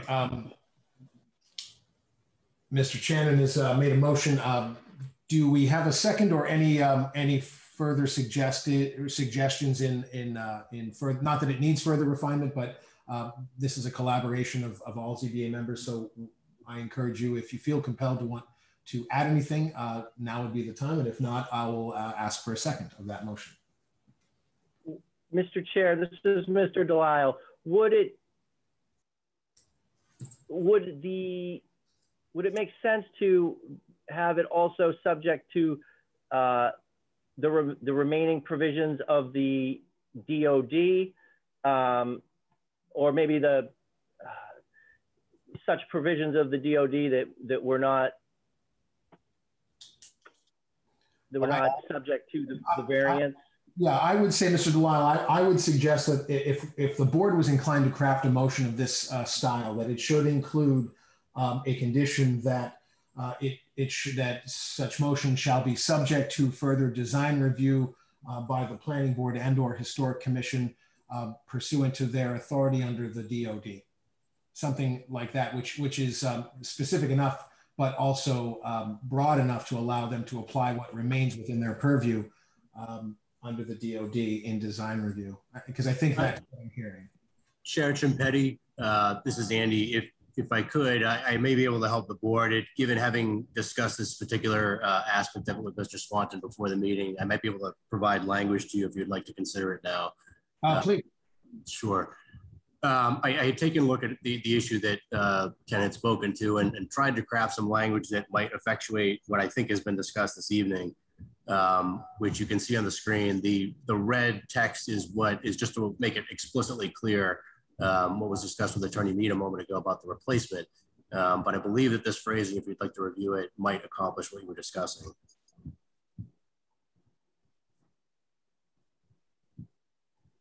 Okay, I can see that this is the proposed motion. All right. Thank you for providing that, Andy. Mr. Delisle, Mr. Shannon, do you wish to further refine, or I should say, Mr. Shannon, it's your motion. Anything in this proposed motion that's been crafted by the planning department around this extraction of just operability and replacement? Is there any members of the ZBA want to craft a motion around this at all, or proceed as we have a motion currently? I don't have a problem with the motion as presented by Andy that he has up on the screen now. That's much more detailed, much more refined. I would propose that we switch that the motion be as stated there, if the rest of the board's in agreement. Okay, let's see. So do you wish to? Let me ask you, just in the interest of our our rules of order, Mr. Shannon, do you want to take a moment and refine your motion? And sure. Please. I can refine it and read Andy's. Yes, absolutely. Okay, so Mr. Shannon is and am I correct? Your you're refining your motion to adopt and adapt the proposed motion by member Ken Swanton, but this is going to be a proposed motion by member Walter Channon, and it is a three-prong motion. Sure. Do you want me to read the whole thing so it's on the record? Sure. Sure. I make a motion to approve the granting of a variance for 17-21 State Street, file number 2021-35, to allow the installation of replacement operable storefront windows, notwithstanding conflicting provisions in the downtown overlay district, provided, however, that such approval shall be subject to the following limitations and parameters. The variance herein granted is to allow operable storefront windows only, where the DOD currently prohibits outright a change to the mode of operation. Final window design details, such as material size, shape, etc., shall be subject to further review and approval by the planning board, as said board would typically have and retain oversight of such details when acting as the special permit granting authority within the DOD where historical windows are proposed to be replaced. No further relief is herein granted, and grant of this variance shall not be construed to include approval for changes to existing or historical signage, including but not limited to the band and blade storefront signs, which shall remain subject to DOD regulations and planning board review as applicable. That's one big motion.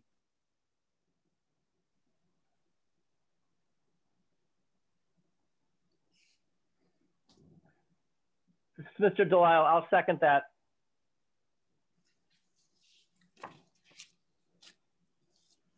Mr. Ciampetti, you can't be heard.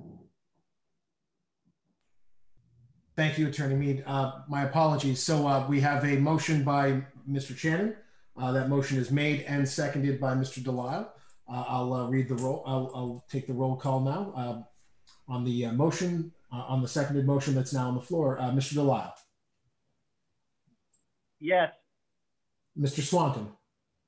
I feel odd. It says by member Ken Swanton. This is, I asked him to prepare something. This is Andy's words, but the important thing is here, I also vote aye. Yeah, my apologies in crafting this. I had possibly anticipated member Swanton making the motion, so my apologies for putting a header on it.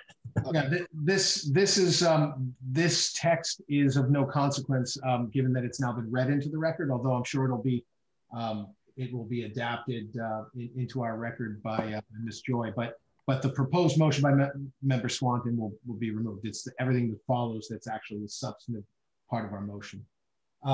Okay. We have a vote, and I apologize, I stopped mid roll call. I'm going to start over. Mr. Stephen Delisle? Yes. Thank you. Mr. Swanton? Yes. Mr. Channon? Yes. Mr. Bennett? Yes. And Rob Ciampetti, I vote yes. That is 5 in the affirmative. The ayes have it, the motion carries, and the variance request as scripted and limited here is approved. I want to thank everyone for your tireless work, patience, and for your involvement, and members of the public who have taken the time to be here so late. Thank you for sharing your comments, your thoughts, and your passion. And with that, we will endeavor to move on with the rest of our meeting this evening. So going to the next application, this is the variance that we had placed. I'm sorry, this is the appeal that we had placed in sequence. Caswell Restaurant Group, care of Lisa Mead, Tellerman Costa LLC, 1721 State Street. This was the original appeal, and it was continued from the meeting of 5/11/2021. Attorney Mead, how do you wish to dispose of or address the appeal for this evening? Mr. Chair, we would like to continue it to the July 27th meeting with the hopes that eventually we'll be able to withdraw it. Let's see, July 27th. Mr. Port, what's the critical date for this appeal?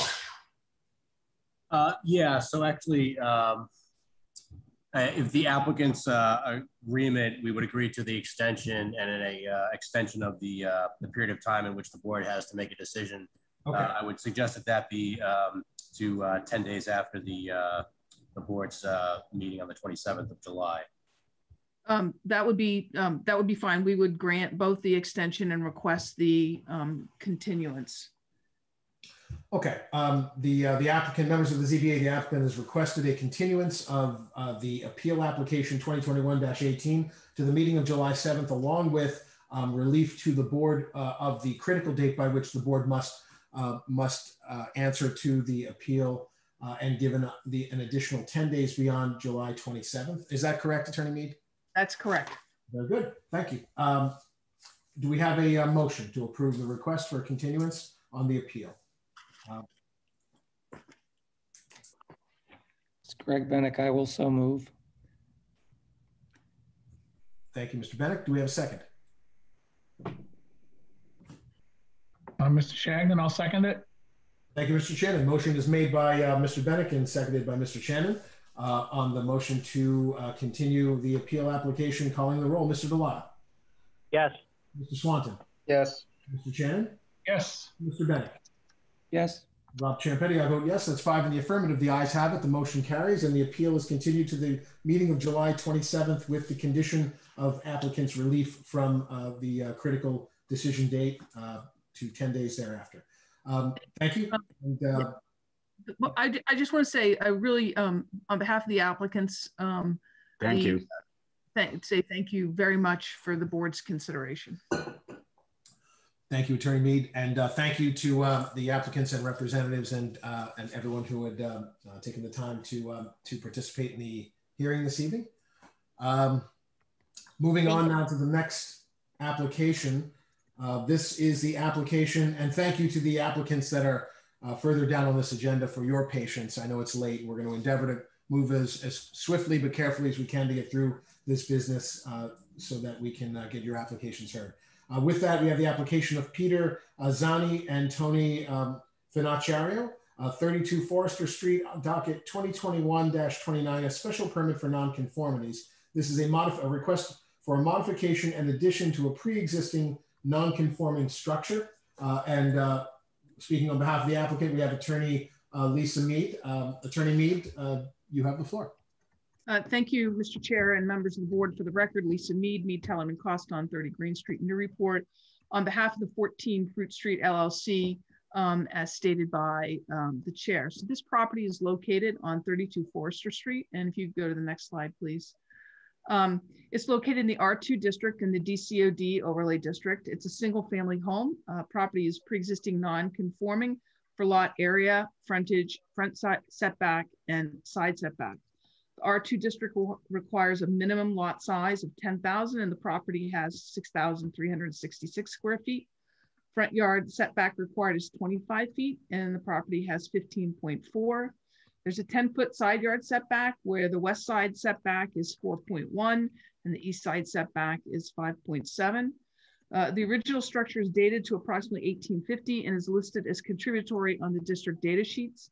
However, less than 25% of the exterior structure is being removed and therefore the DCOD is not triggered. If you go to the next slide, please. The applicant is proposing to construct an addition on the rear of the structure that is 24 feet by 15 feet, and then construct a deck on the side of the new addition. The proposal extends into the west side setback, but makes it no worse. I'll go over that in a minute. And you'll see that the structure, if we go to the site plan, Andy, that's next, I think. So as you can see, this is a long, narrow lot, not quite as long as some of the other ones on Forester Street. I'll show you that in a minute. But the structure doesn't sit square with the street. And therefore, as the building gets longer to the rear, it moves closer to the west side. And so you'll see on the west side where that current setback is 4.1, the applicant steps the addition in so that the proposed setback doesn't extend beyond 4.1.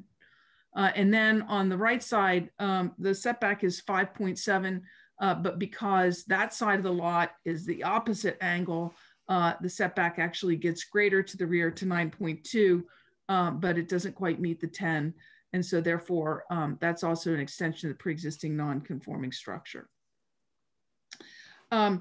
Currently, where the addition comes off, the rear will remain lower than the main ridge of the front plane of the house. And so if you could go to the next slide, please, Andy. So here are the elevations. This is the front elevation of the existing structure. And the next slide, please. And then we have the right side elevation, just to stay here for a minute. So the addition is on the rear of this structure right here.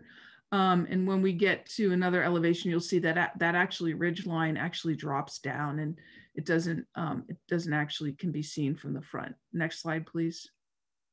And then there's the left side elevation, and the next slide, please.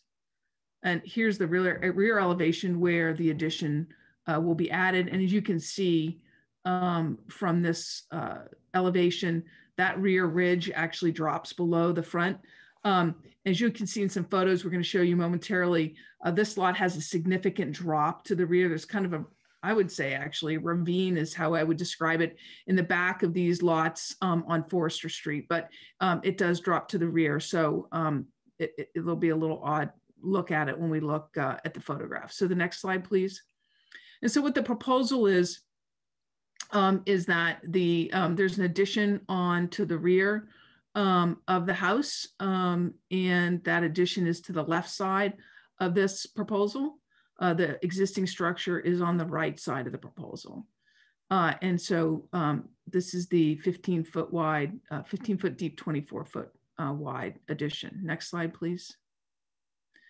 And here you can see this is the right side elevation, and on the rear you can see the addition on the structure, which is the same height as the existing addition on the structure, which cannot be seen from Forester Street. And the next slide, please. And then this is the rear addition, the view from the rear addition with the deck on the side. And the height, as you can see, the architect who doesn't do a lot of work here in town, he just measured the height of all the various roof lines.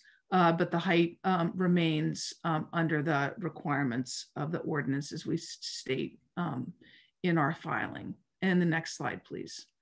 So here are the photographs. This is the existing structure. There was a lot of TLC that needed to happen to this structure inside to shore it up.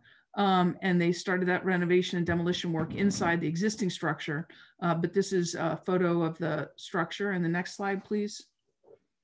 And then this is the structure going down Forester Street. It's on the left-hand side of the street. And you can kind of see here how the lot starts to drop in the back.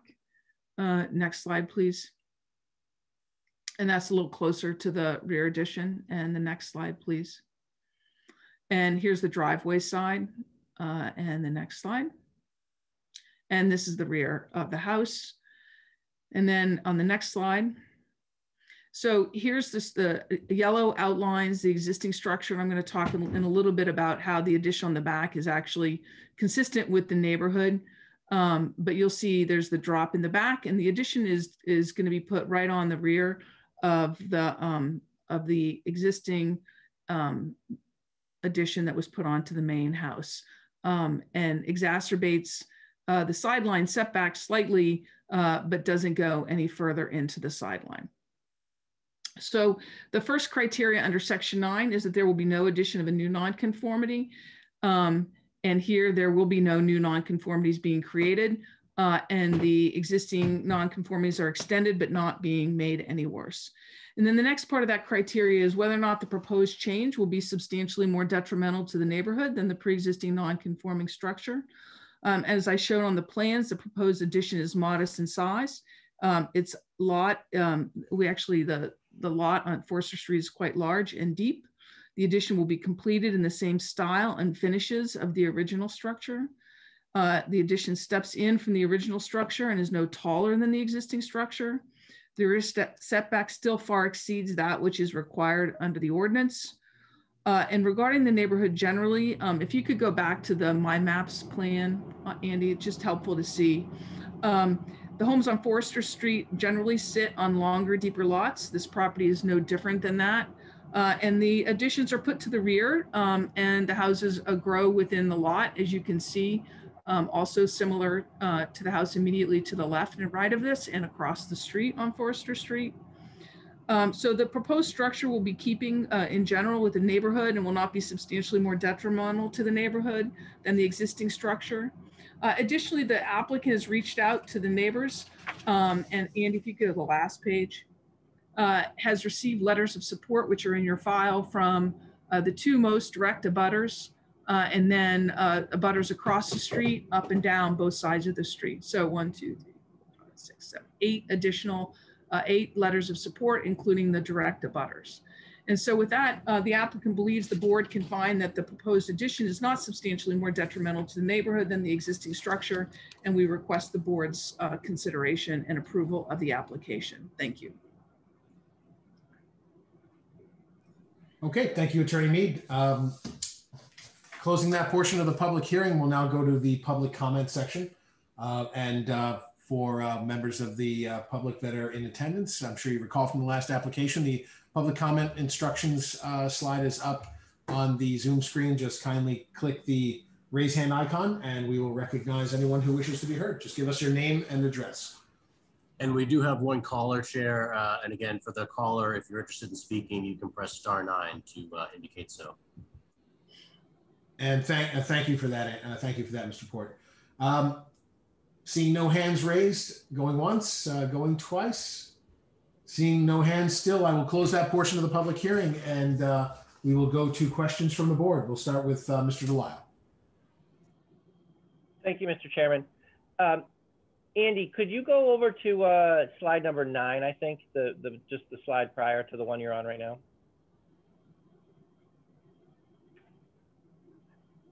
So, Attorney Mead, is the addition is to be built at the same level, the new addition is to be built at the same level as the old addition, but the house sits up higher than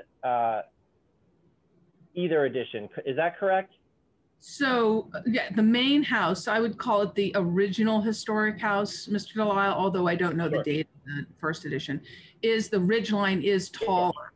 Yeah, the ridgeline is taller than the first addition on the back, and certainly the addition is being proposed.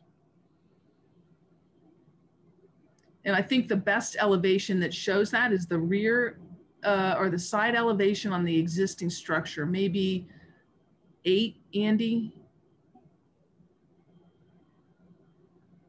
There you go. Yeah, okay. So the proposed addition, Mr. Delisle, is being built right on the back of this. It comes right off the back, so it's just an extension of the existing addition. That's correct. Okay, okay, that's it. No further questions. Thank you. Thank you, Mr. Delisle. Mr. Swanton. Mr. Delisle asked the question I was going to ask, and I went by this today. I thought it looked fine.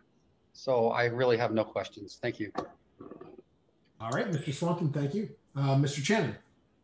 Yes, thank you, Chair. One question, Attorney Mead, is there a new foundation being poured to support the addition?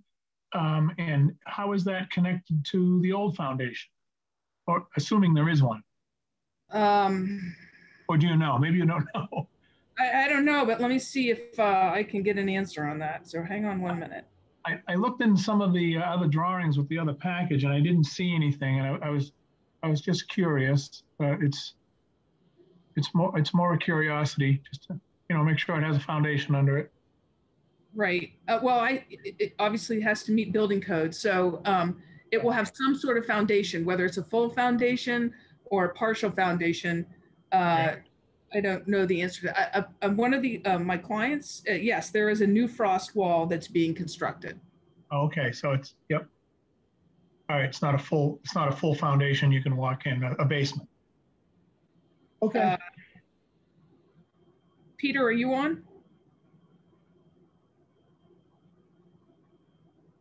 Right. So he says it's a new frost wall. Okay, understood. All right, I have no other questions. Thank you. You're welcome. Thank you, Mr. Channon. Mr. Bennick. I have no questions. Thank you, Mr. Bennick. And I'll say that I don't have any questions that haven't already been addressed by my colleagues. So thank you. And we will now. Chair Schimpetti. Hello? Chair Schimpetti, this is Andy. Oh, hi, Andy. Yeah, sorry. If I could just ask for one clarification, if the board is inclined to discuss deliberations or motions, just looking at the plans, just to make sure that the record is clear as to what's being proposed. I just wanted to ask Attorney Mead, on this set of drawings right here, it looks like the roof line is level here or matching. Yet in the prior drawing, or the other drawing, there's an offset there. Could you just clarify, is this lower than the existing addition? There seems to be a discrepancy in the two, in the right and left.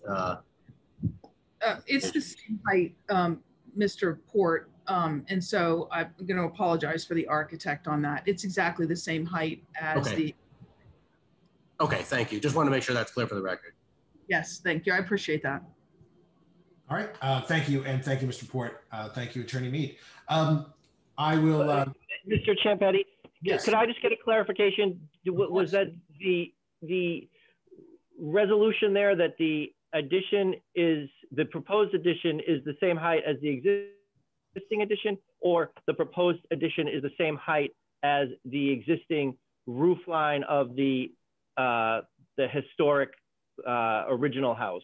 No, the proposed, thank you, Mr. Delisle. The proposed addition is exactly the same height as the existing addition. Right, so just to clarify, it looks like, so there's a step down from the existing or original historic house at the front, but then that will be a continuous straight line across the peak to the addition. Right, right, that's correct. Okay, was there anything further? Okay, thank you for that clarification. I think I left off with, I didn't have any further questions that haven't already been asked. So I'm going to close that portion of the public hearing, which are questions from the board. Before we go to deliberations, I want to spin back to the public comment section because I see one hand that is raised that we didn't get to address. I see Peter Zani, or Zani. Mr. Zani, if you can unmute your mic, I'm going to reopen the public comment section so that we can hear your comments. Just unmute your mic and you have the floor.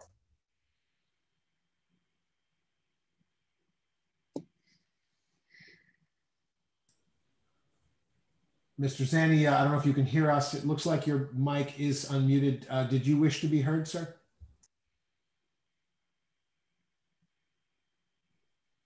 And Peter, we are not getting any audio from your end.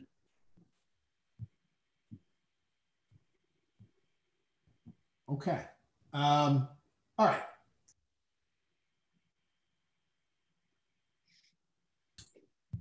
Yeah, I'll defer to you, Chair. There is a call-in number as well for folks if they're having audio issues. I'm not sure if that's the issue, but.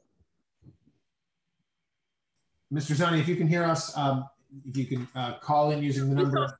He's all set. I just got a text. He's all set. Thank you. Oh, okay, great. Thank you.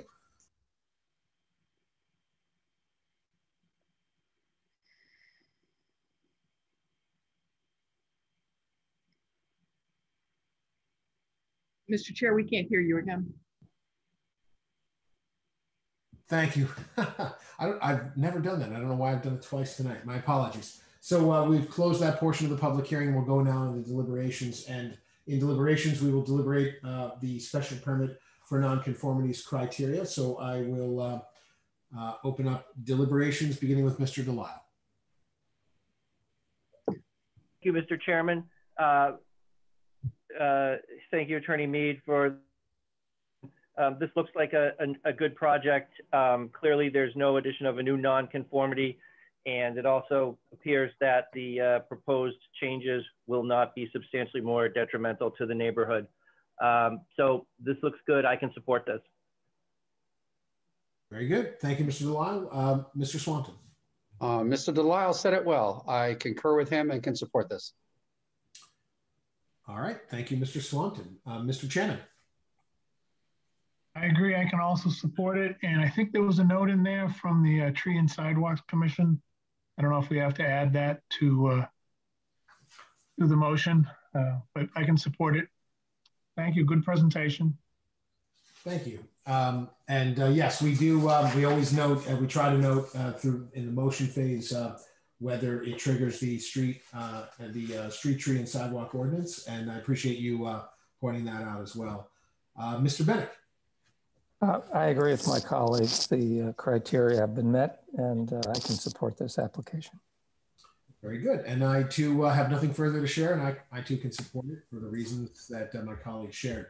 With that, we will close the deliberations portion of the public hearing and go to a motion. Do we have a motion to approve from a member of the ZBA? This is Mr. Delisle. I'll make the motion to approve the special permit for nonconformities for 32 Forester Street, file number 2021-29, with the standard condition, that the applicant shall be responsible for compliance with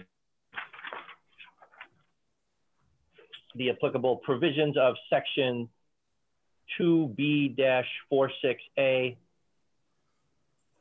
and section X-H.6.Q and section X-H.7.B.10 of the Newburyport zoning ordinance. Thank you for that motion, Mr. Delisle. Do we have a second? Greg Minnick, I'll second the motion. Thank you, Mr. Bennick. Motion's made by Mr. Delisle and seconded by Mr. Bennick. Calling the roll on the motion to approve. Mr. Delisle. Yes. Mr. Swanton. Yes. Mr. Shannon. Yes. Mr. Bennick. Yes. Rob Champetti, I vote yes. That's 5 in the affirmative. The ayes have it. The motion carries, and the special permit for nonconformities on 32 Foster Street is approved. Good luck to you, and thank you for that presentation. Moving. Thank you very much. You are welcome. Moving next to the application of John and Beverly Murphy, trustees, care of Lisa Mead, Tellerman and Costa LLC, for the property address of 3 Marsh Street, docket 2021-30. This is a special permit for nonconformities. The applicant seeks all permits and approvals to construct an addition to the first floor of a pre-existing non-conforming single family. And may we hear from the applicant, and speaking on behalf of the applicant is attorney Lisa Mead. Attorney Mead. Thank you very much, Mr. Chair. Lisa Mead, Tellerman Costa, 30 Green Street, for the record. On behalf of John and Beverly Murphy, John goes by Jack. So if I refer to Jack during the presentation, that's who I'm talking about. This is an application for a special permit for nonconformities on 3 March Street, which is located on Plum Island. And this is for the construction of a 1-story addition on their pre-existing non-conforming single-family home. If you could go to the next slide, please. So the addition is 420 square feet. It will be located on the street side of the home, which you'll be able to see here in a moment. It will provide a bedroom on the lower story of the home, bringing the total number of bedrooms to 3. Jack built this home.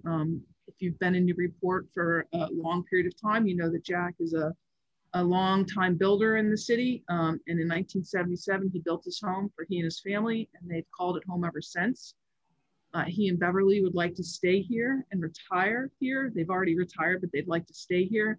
They're now in their 80s, and they would like to not have to climb as many stairs to get to their bedroom and laundry. So they would like to move it to the first floor.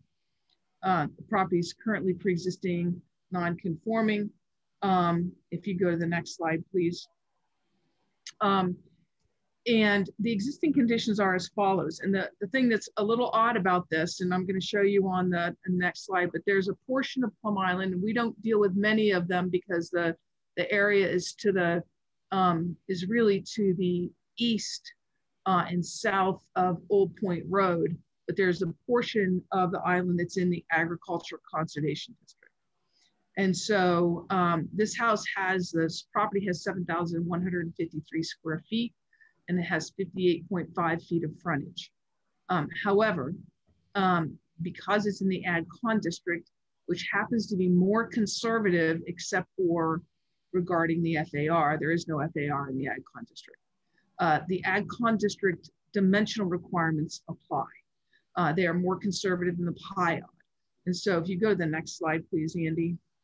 And so here you see the Ag Con District requirements, dimensional requirements, where clearly this lot and just about every other lot in the Ag Con District on Plum Island does not comply. So the lot area requirements are 400,000 square feet, and the property has 7,153. The property frontage is 58.8 feet, and it is required to have 300 feet of frontage. The height is 30 feet requirement in the Ag Con District, and the proposal and existing has 27.24. That doesn't change. The AgCon district has a requirement of 3% lot coverage. The existing is 22%, and the proposal is to increase it to 27.9%. The open space, there is no requirement in the AgCon district. The front setback is 50 feet. The existing front setback is 41. The proposal is to have it 25.1. That's the side the addition is going to go on. Side setbacks are both supposed to be at 50. One is 17.2 and one is 11.7. Those don't change. The rear setback is supposed to be 50 and the existing is 18.9. That doesn't change either. The FAR, this would be the PIOD requirement of 25%. The existing FAR is 37.8 and the proposed FAR is 43.7. So you go to the next slide, please. So Marsh Street is out on the edges of off of Old Point Road, and on the left is the existing structure, and there also is a shed on the property, which is well, actually half on the property and half off. The proposal on the right is to put the addition on the front of the property on the Marsh Street side and actually remove the shed from the property, so that relieves some of the FAR. Is the as well as the lot coverage. Next slide, please. Here's the existing condition deck. These are actually the drawings from when the property was originally built. The next slide, please. Here is the proposal. You can see the one-story addition on the bottom left and the right. You can see how it comes out on the side elevation. And at the top drawing, you see the existing house and the proposed addition on the front. The addition is 420 square feet. It will be built on pilings on the street side of the house. And as I said earlier, it will provide a new bedroom on the first floor and a laundry room, which will result in 3 bedrooms. Next slide, please. So under the zoning ordinance, under the zoning ordinance, you're allowed to have 1 bedroom. The structure already contains 2. Also, the PIOD says that the alteration, reconstruction, extension can happen if the board determines that it's not substantially more detrimental to the non-conforming structure, to the neighborhood, or to the PIOD. I just want to make a correction. I've just been told that the shed is not being removed, so I apologize for that misstatement earlier. Also, the board can issue a special permit for the extension of the floor area ratio as well. Go to the next slide, please. So here's the structure. You can see behind the house is the marsh area. The proposal is to put the addition where the driveway is. There will still be room for 2 cars, obviously, in the driveway. But the addition would be built on top of a disturbed area already, and would be on the street side of the house. The lot coverage will increase from 22 to 27.9%, and the front yard setback would decrease from 41 to 25.1. Otherwise, the dimensions of the structure will remain unchanged. So, as I said earlier, the PIOD is more restrictive only in the FAR category and not in the rest of the dimensional categories. So everything is pre-existing non-conforming. But interestingly, of course, even with that, the additions all still meet the requirements of the setbacks of the PIOD, not closer than 10 feet, which of course it won't be. So under the ordinance, the board can determine that the proposal, we believe, is not substantially more detrimental to the neighborhood than the existing conditions. It won't be closer to any of the side lot lines than the existing structure. The structure is already non-conforming for the front yard setback, but will still be at 25.1, which exceeds, as I said, the PIOD requirements. The project will also increase the lot coverage, as I noted earlier. The proposed addition is single story, 26.3 foot by 16 foot, tucked between the existing house and the existing shed. The addition is shorter than the existing house. It's only 1 story. It's located in an area currently occupied by the driveway and away from the marsh on the developed section of the property. It's directly behind and shorter than the house and won't obstruct the view of any of the neighbors. It will be moving, it will move it closer to the street, as I said earlier. And none of the new construction will be built, the new construction will be built to meet the wetlands and flood zone requirements, and so it will still allow a movement of sand and flood, if any, on the island. We're currently in front of the Conservation Commission. By the way, there was 1 hearing, and then the substantial improvement form needed to be filed with the commission, so the commission's holding the hearing out. So with that, we talked to the neighbors. You have letters of support in your file from 9 K Street, 9 L Street, 12 K Street, and 11 K Street. In addition, today, 2 Marsh Street submitted a letter of support. So we believe that while there is an increase in the FAR, it is not substantially more detrimental given its location and construction, and that the board can find that the proposed addition will not be substantially more detrimental to the neighborhood or to the PIOD, and we'd request your consideration and approval. Thank you. Thank you, Attorney Mead. We'll close that portion of the presentation, part of the public hearing, and go to public comment. Anyone who wishes to speak in support, in opposition, or simply speak in connection with this application, just kindly follow the instructions on the slide that's up now and raise your hand. We'll recognize you and give us your name and address, and you will have the floor. Seeing no hands yet, I'll give it another moment. Anyone who wishes to speak, kindly raise your hand. Still seeing no hands. Going once, going twice. I will close that portion of the public hearing and go to questions from the board, starting with Mr. Delisle.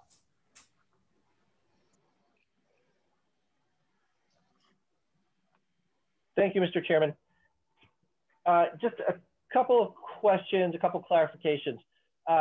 So the one interesting thing, Attorney Mead, that I heard you say was that the structure, the extension of the structure will be built on top of what is an existing driveway. Yes. Is that existing driveway, is that a permeable surface or you know, is it a non-permeable surface? What's the driveway made of? Yeah, it's gravel. So if you can see it's gravel marked on this plan because we have to write. Yes, I do. And I then do see that, yes. Yeah, so it's gravel, and currently it's all the way gravel to the house. And so Andy, if you go to the My Maps, the GIS view, you can actually see you can see the gravel. There you go. Yeah, I couldn't determine if that was, that's why I asked the question, because when that view was visible, I couldn't determine if that was gravel or not. It's awfully neat gravel. It's very neat. But okay, thank you for answering that question. And then Andy, if you could put up the I think it's number 7. Yeah, okay. So just for clarification, the one marked rear elevation in the lower left-hand corner, Attorney Mead, that shows the addition as though you're standing in the driveway looking at the addition when it's built. And where those windows and doors are, that's underneath looking through to the existing portion of the house, but underneath the proposed addition. Is that correct? That is correct. The addition is open, but then that is the existing portion of the house. Thank you for pointing that out. And I say it's rear because even though it's the front yard, according to zoning, the house faces the marsh and the other side of the house is considered the front from an architectural point of view. Yeah, sure. No, I just wanted to make that, just ask that question. Yeah, absolutely. It's open. But I understand it now. Thank you. those are all my questions. Okay, thank you, Mr. Delisle. Mr. Swanton, please. Yeah, Andy, could you put up slide 4? I will say that I went and looked at this street and this location. It's a very, very pretty location, very close to the water. My concern is the last line here, the FAR. It's already over the standard at 0.378. It's proposed to go to 0.437. And as we got in our staff report from our planning director, he said it pretty eloquently when he said this office is not concerned with any particular small scale project, addition or modification, but rather the cumulative impact on what will be based on current trends on Plum Island for projects and approvals. Otherwise become hundreds of similar expansions arguably in direct conflict with the purpose statement of the PIOD, which the PIOD purpose statement is all about, concern about flooding and its impact on utility services and public services and all the rest of it. So my question is, I look at this page, you're already at 0.378 and you want to go even higher to 0.437.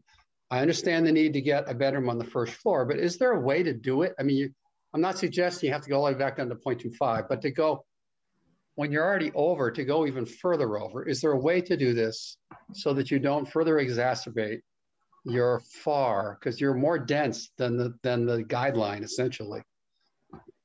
So you would have to remove a portion of the existing structure. And I guess I would point out two things. With all due respect to the planning director's planning staff comments, I understand why the planning staff is making those comments. However, the PIOD has its purpose.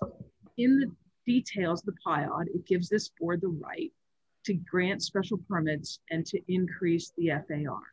And if the city council doesn't want to give the board the right to make those considerations, notwithstanding what the planning staff says, then the city council needs to change the ordinance.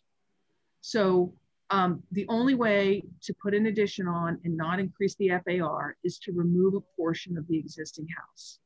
And my clients just don't see how that's possible by the way the house is constructed, and to get an addition that gives them a bedroom on the first floor. In addition to the fact that it will be built in conformance with the construction standards to allow movement of sand and to allow movement of floodwaters. It will meet the FEMA requirements. And it's already being built upon disturbed area, not on vegetated area, or quite frankly, even area that has sand or actual dune on it. So I think that the board can take that all into consideration. And I think you have the right to do that, notwithstanding the planning staff's comments in the staff report. Okay, I appreciate they prefer not to change what they have. And thank you for that answer. Your comment about the city council, I'm not asking about that. We have a current bylaw and ordinance in front of us, and we have to decide whether this is substantially more detrimental to the neighborhood and to the PIOD. And in looking at the whole PIOD, if you allow everyone to go to 0.437, it's going to be a very dense PIOD. And that's what I'm worried about. I'm worried about the individual impact of each of these changes on the PIOD as a group. And this house in particular is even in the as you pointed out, the Ag Con district, which is deemed to be much more fragile, so it has even higher limits. So my question is just, we have to figure out what to do with, is this more substantially detrimental to the PIOD as a group to approve ones that are this far above the standard? And that's why I asked the question. And I totally appreciate that. And I think that even though this one happens to be a request to go up 6%-ish, maybe 5.2%, in this instance, because of where it's located on the lot, And because it's being constructed on already disturbed area, not vegetated area, not sand dune, but already disturbed area on the opposite side of where the marshland is, I think in this particular one, that the board can consider that this particular application is not substantially more detrimental to the neighborhood or to the PIOD. That same analysis may not apply to the next one that comes into you. But in this particular one, which is the board's purview, is to divide them on idea. Proposal. Thank you. Thank you. I don't have any other questions. Thank you, Mr. Swanton. Mr. Chandler. Yes, thank you, Chair. A couple of questions for Attorney Mead. Looks like the new addition not only has a new bedroom, but it has, looks like it has a full bath, a half bath, and a laundry. Is that also correct? Andy, if you could go to the floor plans. It certainly has a laundry, and I believe it has a bathroom for in the bedroom, Mr. Channon. As I noted earlier, the goal is to try to keep the climbing the stairs at a minimum. Yep. So yeah, so it has a closet and a laundry and a bathroom. Okay, yep. And I guess, you know, to Mr. Swanton's concern about the FAR, it is a pretty substantial increase. Well, substantial, 6%. But when you're already over so much, it's quite a large jump.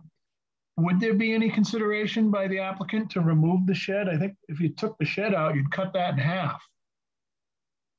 And the only reason I would suggest that might be acceptable is there's an awful lot of real estate underneath the addition for whatever is in the shed.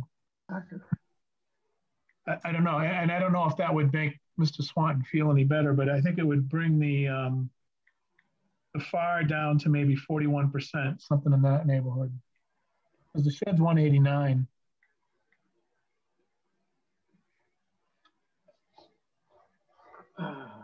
It's the only storage we got. So they were intending on parking underneath the addition. Oh, okay, parking underneath. Gotcha. Right. Yep. All right. It was just a consideration because I know well, as you know, many times we have these discussions. The FAR ends up being the thing we get wound around the axle on the most. I totally appreciate this conversation. I appreciate it every time we have it, and I know that, of course, you only see me when we're asking for special permits because that's the role we both play, right? If I wasn't asking for anything, then you wouldn't see me. That's right. Right. So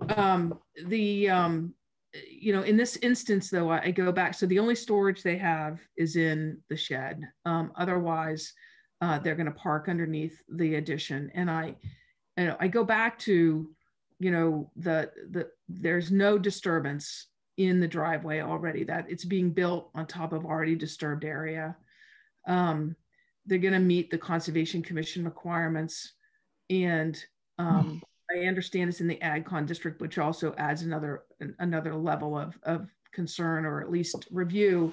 But that, you know, we're trying to make the house more livable for people who've lived there since 1977 and tend to live there, quite frankly, until they're not anymore around.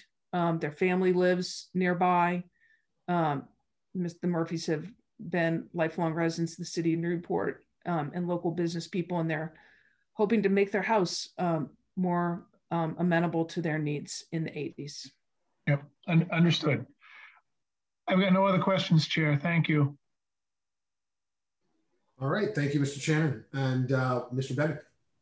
I have no questions, however. I must say the issue raised by Mr. Swanton is paramount in my mind here as we're debating this. And this would be obviously a much different story if we were here in the city itself and not on Plum Island. So it's a significant consideration, and the cumulative impact of development is something that I believe that the zoning board can and should take into account here. how it plays out here. To be honest, I'm still deliberating, but I have no questions. All right, very good. Thank you, Mr. Bennick. I don't have any further questions that haven't been addressed, and I'm sure the FAR concern is paramount in my mind as well whenever we deal with a PIOD application, but I don't have any additional questions. Not getting this approved, she said. So I will close that portion of the public hearing and we will move into deliberations. And as this is an application for a special permit for nonconformities, Continue. I ask the board to deliberate around the legal criteria and findings for a special permit for nonconformities. Just reminding the board that the board must find that the proposed change will not cause the structure to be within 10 feet of a side lot line, more than 2 stories or more than 35 feet in height. And the proposed change will not be more than 2 stories and will not cause the structure to increase in height. The board must also find that the application will not be substantially more detrimental than the pre-existing non-conforming use or structure or the PIOD itself. And when making this finding, we may consider factors such as size, scale, massing, volume as compared to other structures in the neighborhood. Mr. Chair? Yes. I would ask, I know you're going to go into deliberations, and I think that given the comments that we've heard, I was wondering if we could have a continuance so I can have a conversation with my client. I just to consider a couple of the comments that were made. Very good. Do you want to continue or seek to continue to the meeting of, what was it, the 27th? What was the no, June? I think your next meeting is June 22nd. Yeah, Chair, we noted that agenda is pretty full. It's up to you. Yeah. I apologize, Attorney Mead. We can't. We're actually oversubscribed already on June 22. So then I would say July 13th, because that would make us be able to get out of the Concom at the same time. Very good. So a request to continue the application to July 13th. Do we have a motion on the applicant's request to continue to July 13th and a second? I'll make that motion. This is Mr. Delisle. Motion to continue the special permit for nonconformities for 3 Marsh Street, file number 2021-30 to the meeting of, was it July 22nd? July 13th. Oh, it was July 13th. I'm sorry. July 13th, 2021. Second, Ken Swanton. Second, Ken Swanton. Motion's made by Mr. Delisle and seconded by Mr. Swanton. Calling the roll. Mr. Delisle? Yes. Mr. Swanton? Yes. Mr. Shannon? Yes. Mr. Bennick? Yes. Rob Ciampetti, I vote yes. 5 in the affirmative. The ayes have it. The motion to continue to the meeting of July 13th carries. Thank you, Attorney Mead. Thank you very much. Moving to the next and actually our final application in the public hearings. This is the application of Melissa and Palin Schwab, 44 Oakland Street, docket 2021-32, a special permit for nonconformities to construct a single-story addition to a pre-existing non-conforming corner lot that extends an existing non-conforming front yard setback. And with that, may we hear from the applicant? And I believe we have Mr. Savone, Ken Savoy, Palin Schwab, and Melissa Schwab speaking on behalf of the application. Whomever wishes to present, you may just simply. We'll open your mic, and it looks like I see Palin Schwab has been promoted to the panel, and you have the floor. Hi, this is Mike Serboni. Can you guys hear me okay? Yes, we can.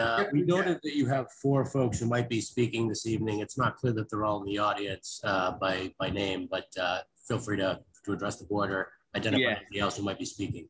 Yeah, thank you. So I'm Mike Serboni. I work with Savoy Nolan Architects. I'll be presenting tonight on behalf of Melissa and Palin Schwab at 44 Oakland Street. So we're here tonight requesting a special permit to construct a 2-story addition to an existing non-conforming single-family residence in the R2 zoning district. The current residence is non-conforming by the primary front setback, which is along Collins Street. It's currently about 7'10" back from the property line. The proposed 13 by 15 foot addition will not intensify, but only extend that nonconformity into the right side property line, which is currently conforming and will remain conforming. The existing or proposed conditions will not be any more detrimental than the existing, and it will be in keeping with the intent of the zoning bylaw. The proposed addition will be used for a mudroom, access to the basement, and a powder room on the first floor, and a master bedroom on the second floor. Going to the elevations here, the existing house to remain is out towards Oakland Street. The proposed addition will be directly opposite of that, behind the house along Collins Street. And it will be about 3 feet 8 inches lower than the ridge of the existing house. So we're not increasing the height at all. And I will keep it short and sweet. If anybody has any questions, I'm happy to answer them. Okay, thank you, Mr. Siboni. Anyone else from your camp wish to speak in connection with the application, or shall we just proceed? I believe we are all set to proceed. Okay, thank you very much. Closing that portion of the applicant presentation portion of the hearing, I'll go to the public comment section. Anyone wish to speak in support or in opposition to this application, just indicate your wish to do so by raising your hand, and we'll recognize you. Seeing no hands, going once, going twice, I will close that portion of the public hearing and go to questions from the board. We'll begin with Mr. Delisle. Thank you, Mr. Chairman. So the addition, Mr. Siboni, you indicated that on the first floor, it's a mudroom and a powder room and access to the basement, and the second story is a bedroom. Yes, there are floor plans. If you wouldn't mind flipping to those, you can see the exact layout of how everything's arranged. Thank you. Oh yeah, great. Okay, and then the materials to be used in the addition will just mirror the existing materials on the house? Exactly, yeah. We're going to match everything up, keeping things, you know, in kind with the existing building, just trying to match it up as nicely as possible. Okay, that's it for me. Thank you. Thank you, Mr. Delisle. Mr. Swanton. No questions. Thank you. Thank you, Mr. Swanton. Mr. Shannon. I have no questions, Chair, as well. Good presentation. Thank you. Thank you, Mr. Bennick. No questions. And thank you, Mr. Bennick. I have no questions, and it's a very thorough presentation, in my opinion, as well. So I will close that portion of the public hearing, and we'll move to deliberations. And in our deliberations, as this is a special permit for non-conformings, we need to just tailor our deliberations around the criteria under 10B2. The board must find that the application will not be substantially more detrimental to the neighborhood than the pre-existing non-conforming use or structure. And I believe the board is familiar with the rest of the criteria under special permit. With that, we'll begin deliberations with Mr. Delisle. Thank you, Mr. Chairman. I can support this project. I see that there's no addition of a new nonconformity, and the changes as proposed will not substantially, excuse me, it's been a long night, will not be substantially more detrimental to the neighborhood than the pre-existing non-conforming structure. So this looks good from my perspective. That's it. Thank you. All right, thank you, Mr. Delisle. Mr. Swanton. I concur with Mr. Delisle. Thank you, Mr. Swanton. And Mr. Chadwick. I concur with the previous two colleagues, and I also feel that the the scaling, the massing is good. It's a nice, modest addition. It's a nice project. I can support it. Thank you. Very good. Thank you, Mr. Chagnon. Mr. Bennett. I echo the comments of my colleagues. It's a positive improvement to this structure, and I can support it. Thank you, Mr. Bennett. And I too share that sentiment. It looks good, feels good. I think we should do it. The application also does not appear to trigger the street tree and sidewalk ordinance based on the DPS's report to the planning office. So with that, we can close deliberations. Do we have a motion to approve? This is Mr. Shagnon. I'll make a motion to approve the special permit for nonconformities for 44 Oakland Street, file number 2021-32. Thank you, Mr. Shagnon. Do we have a second? Greg Bennett, I will second that motion. Thank you, Mr. Bennett. Motion's made by Mr. Shagnon, seconded by Mr. Bennett, calling the roll. Mr. Delisle. Yes. Mr. Swanton? Yes. Mr. Shagnon? Yes. Mr. Bennett? Yes. Rob Ciampetti, I vote yes. That's 5 in the affirmative. The ayes have it. The motion carries, and the special permit for nonconformities on 44 Oakland Street is approved.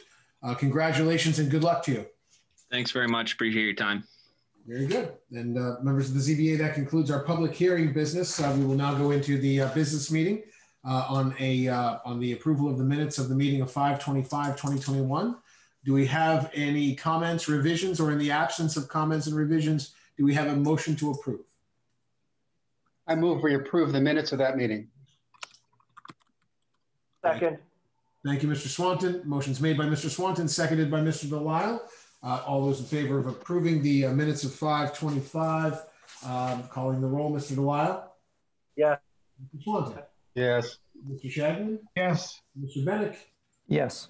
Rob Ciampetti, I vote yes. 5 in the affirmative. The ayes have it. The motion to approve the minutes of 5/25/21 carries. Any other updates from the chair? I have none other than I'm sleepy. That's my update from the chair.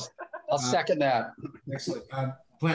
Does our planning director, hint, hint, wink, wink, wink, have anything he wishes to share?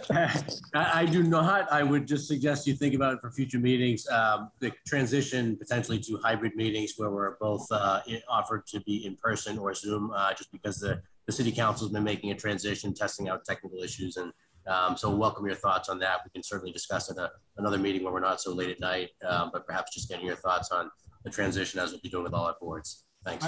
Yeah, I mean, I appreciate that. And in all seriousness, I'm inclined to want to see these go public and live and in person as soon as it's practicable to do it. And, obviously it makes for a smoother process. But, be that as it may, we have great technology in place to do this. So when it's appropriate, you let us know and we can make that transition. Will do. Thank you. All right. Without anything further, do we have a motion to adjourn? Motion to adjourn. All right, motion's made and seconded by Mr. Delisle. All those in favor, just say aye. All those in favor to adjourn? Aye. All right, motion carries and the meeting is adjourned. Thank you all very much. Hey, we did better by about an hour and change. So there you go. Good job, everyone. Thank you all very much. Have a great night, everyone. Nice.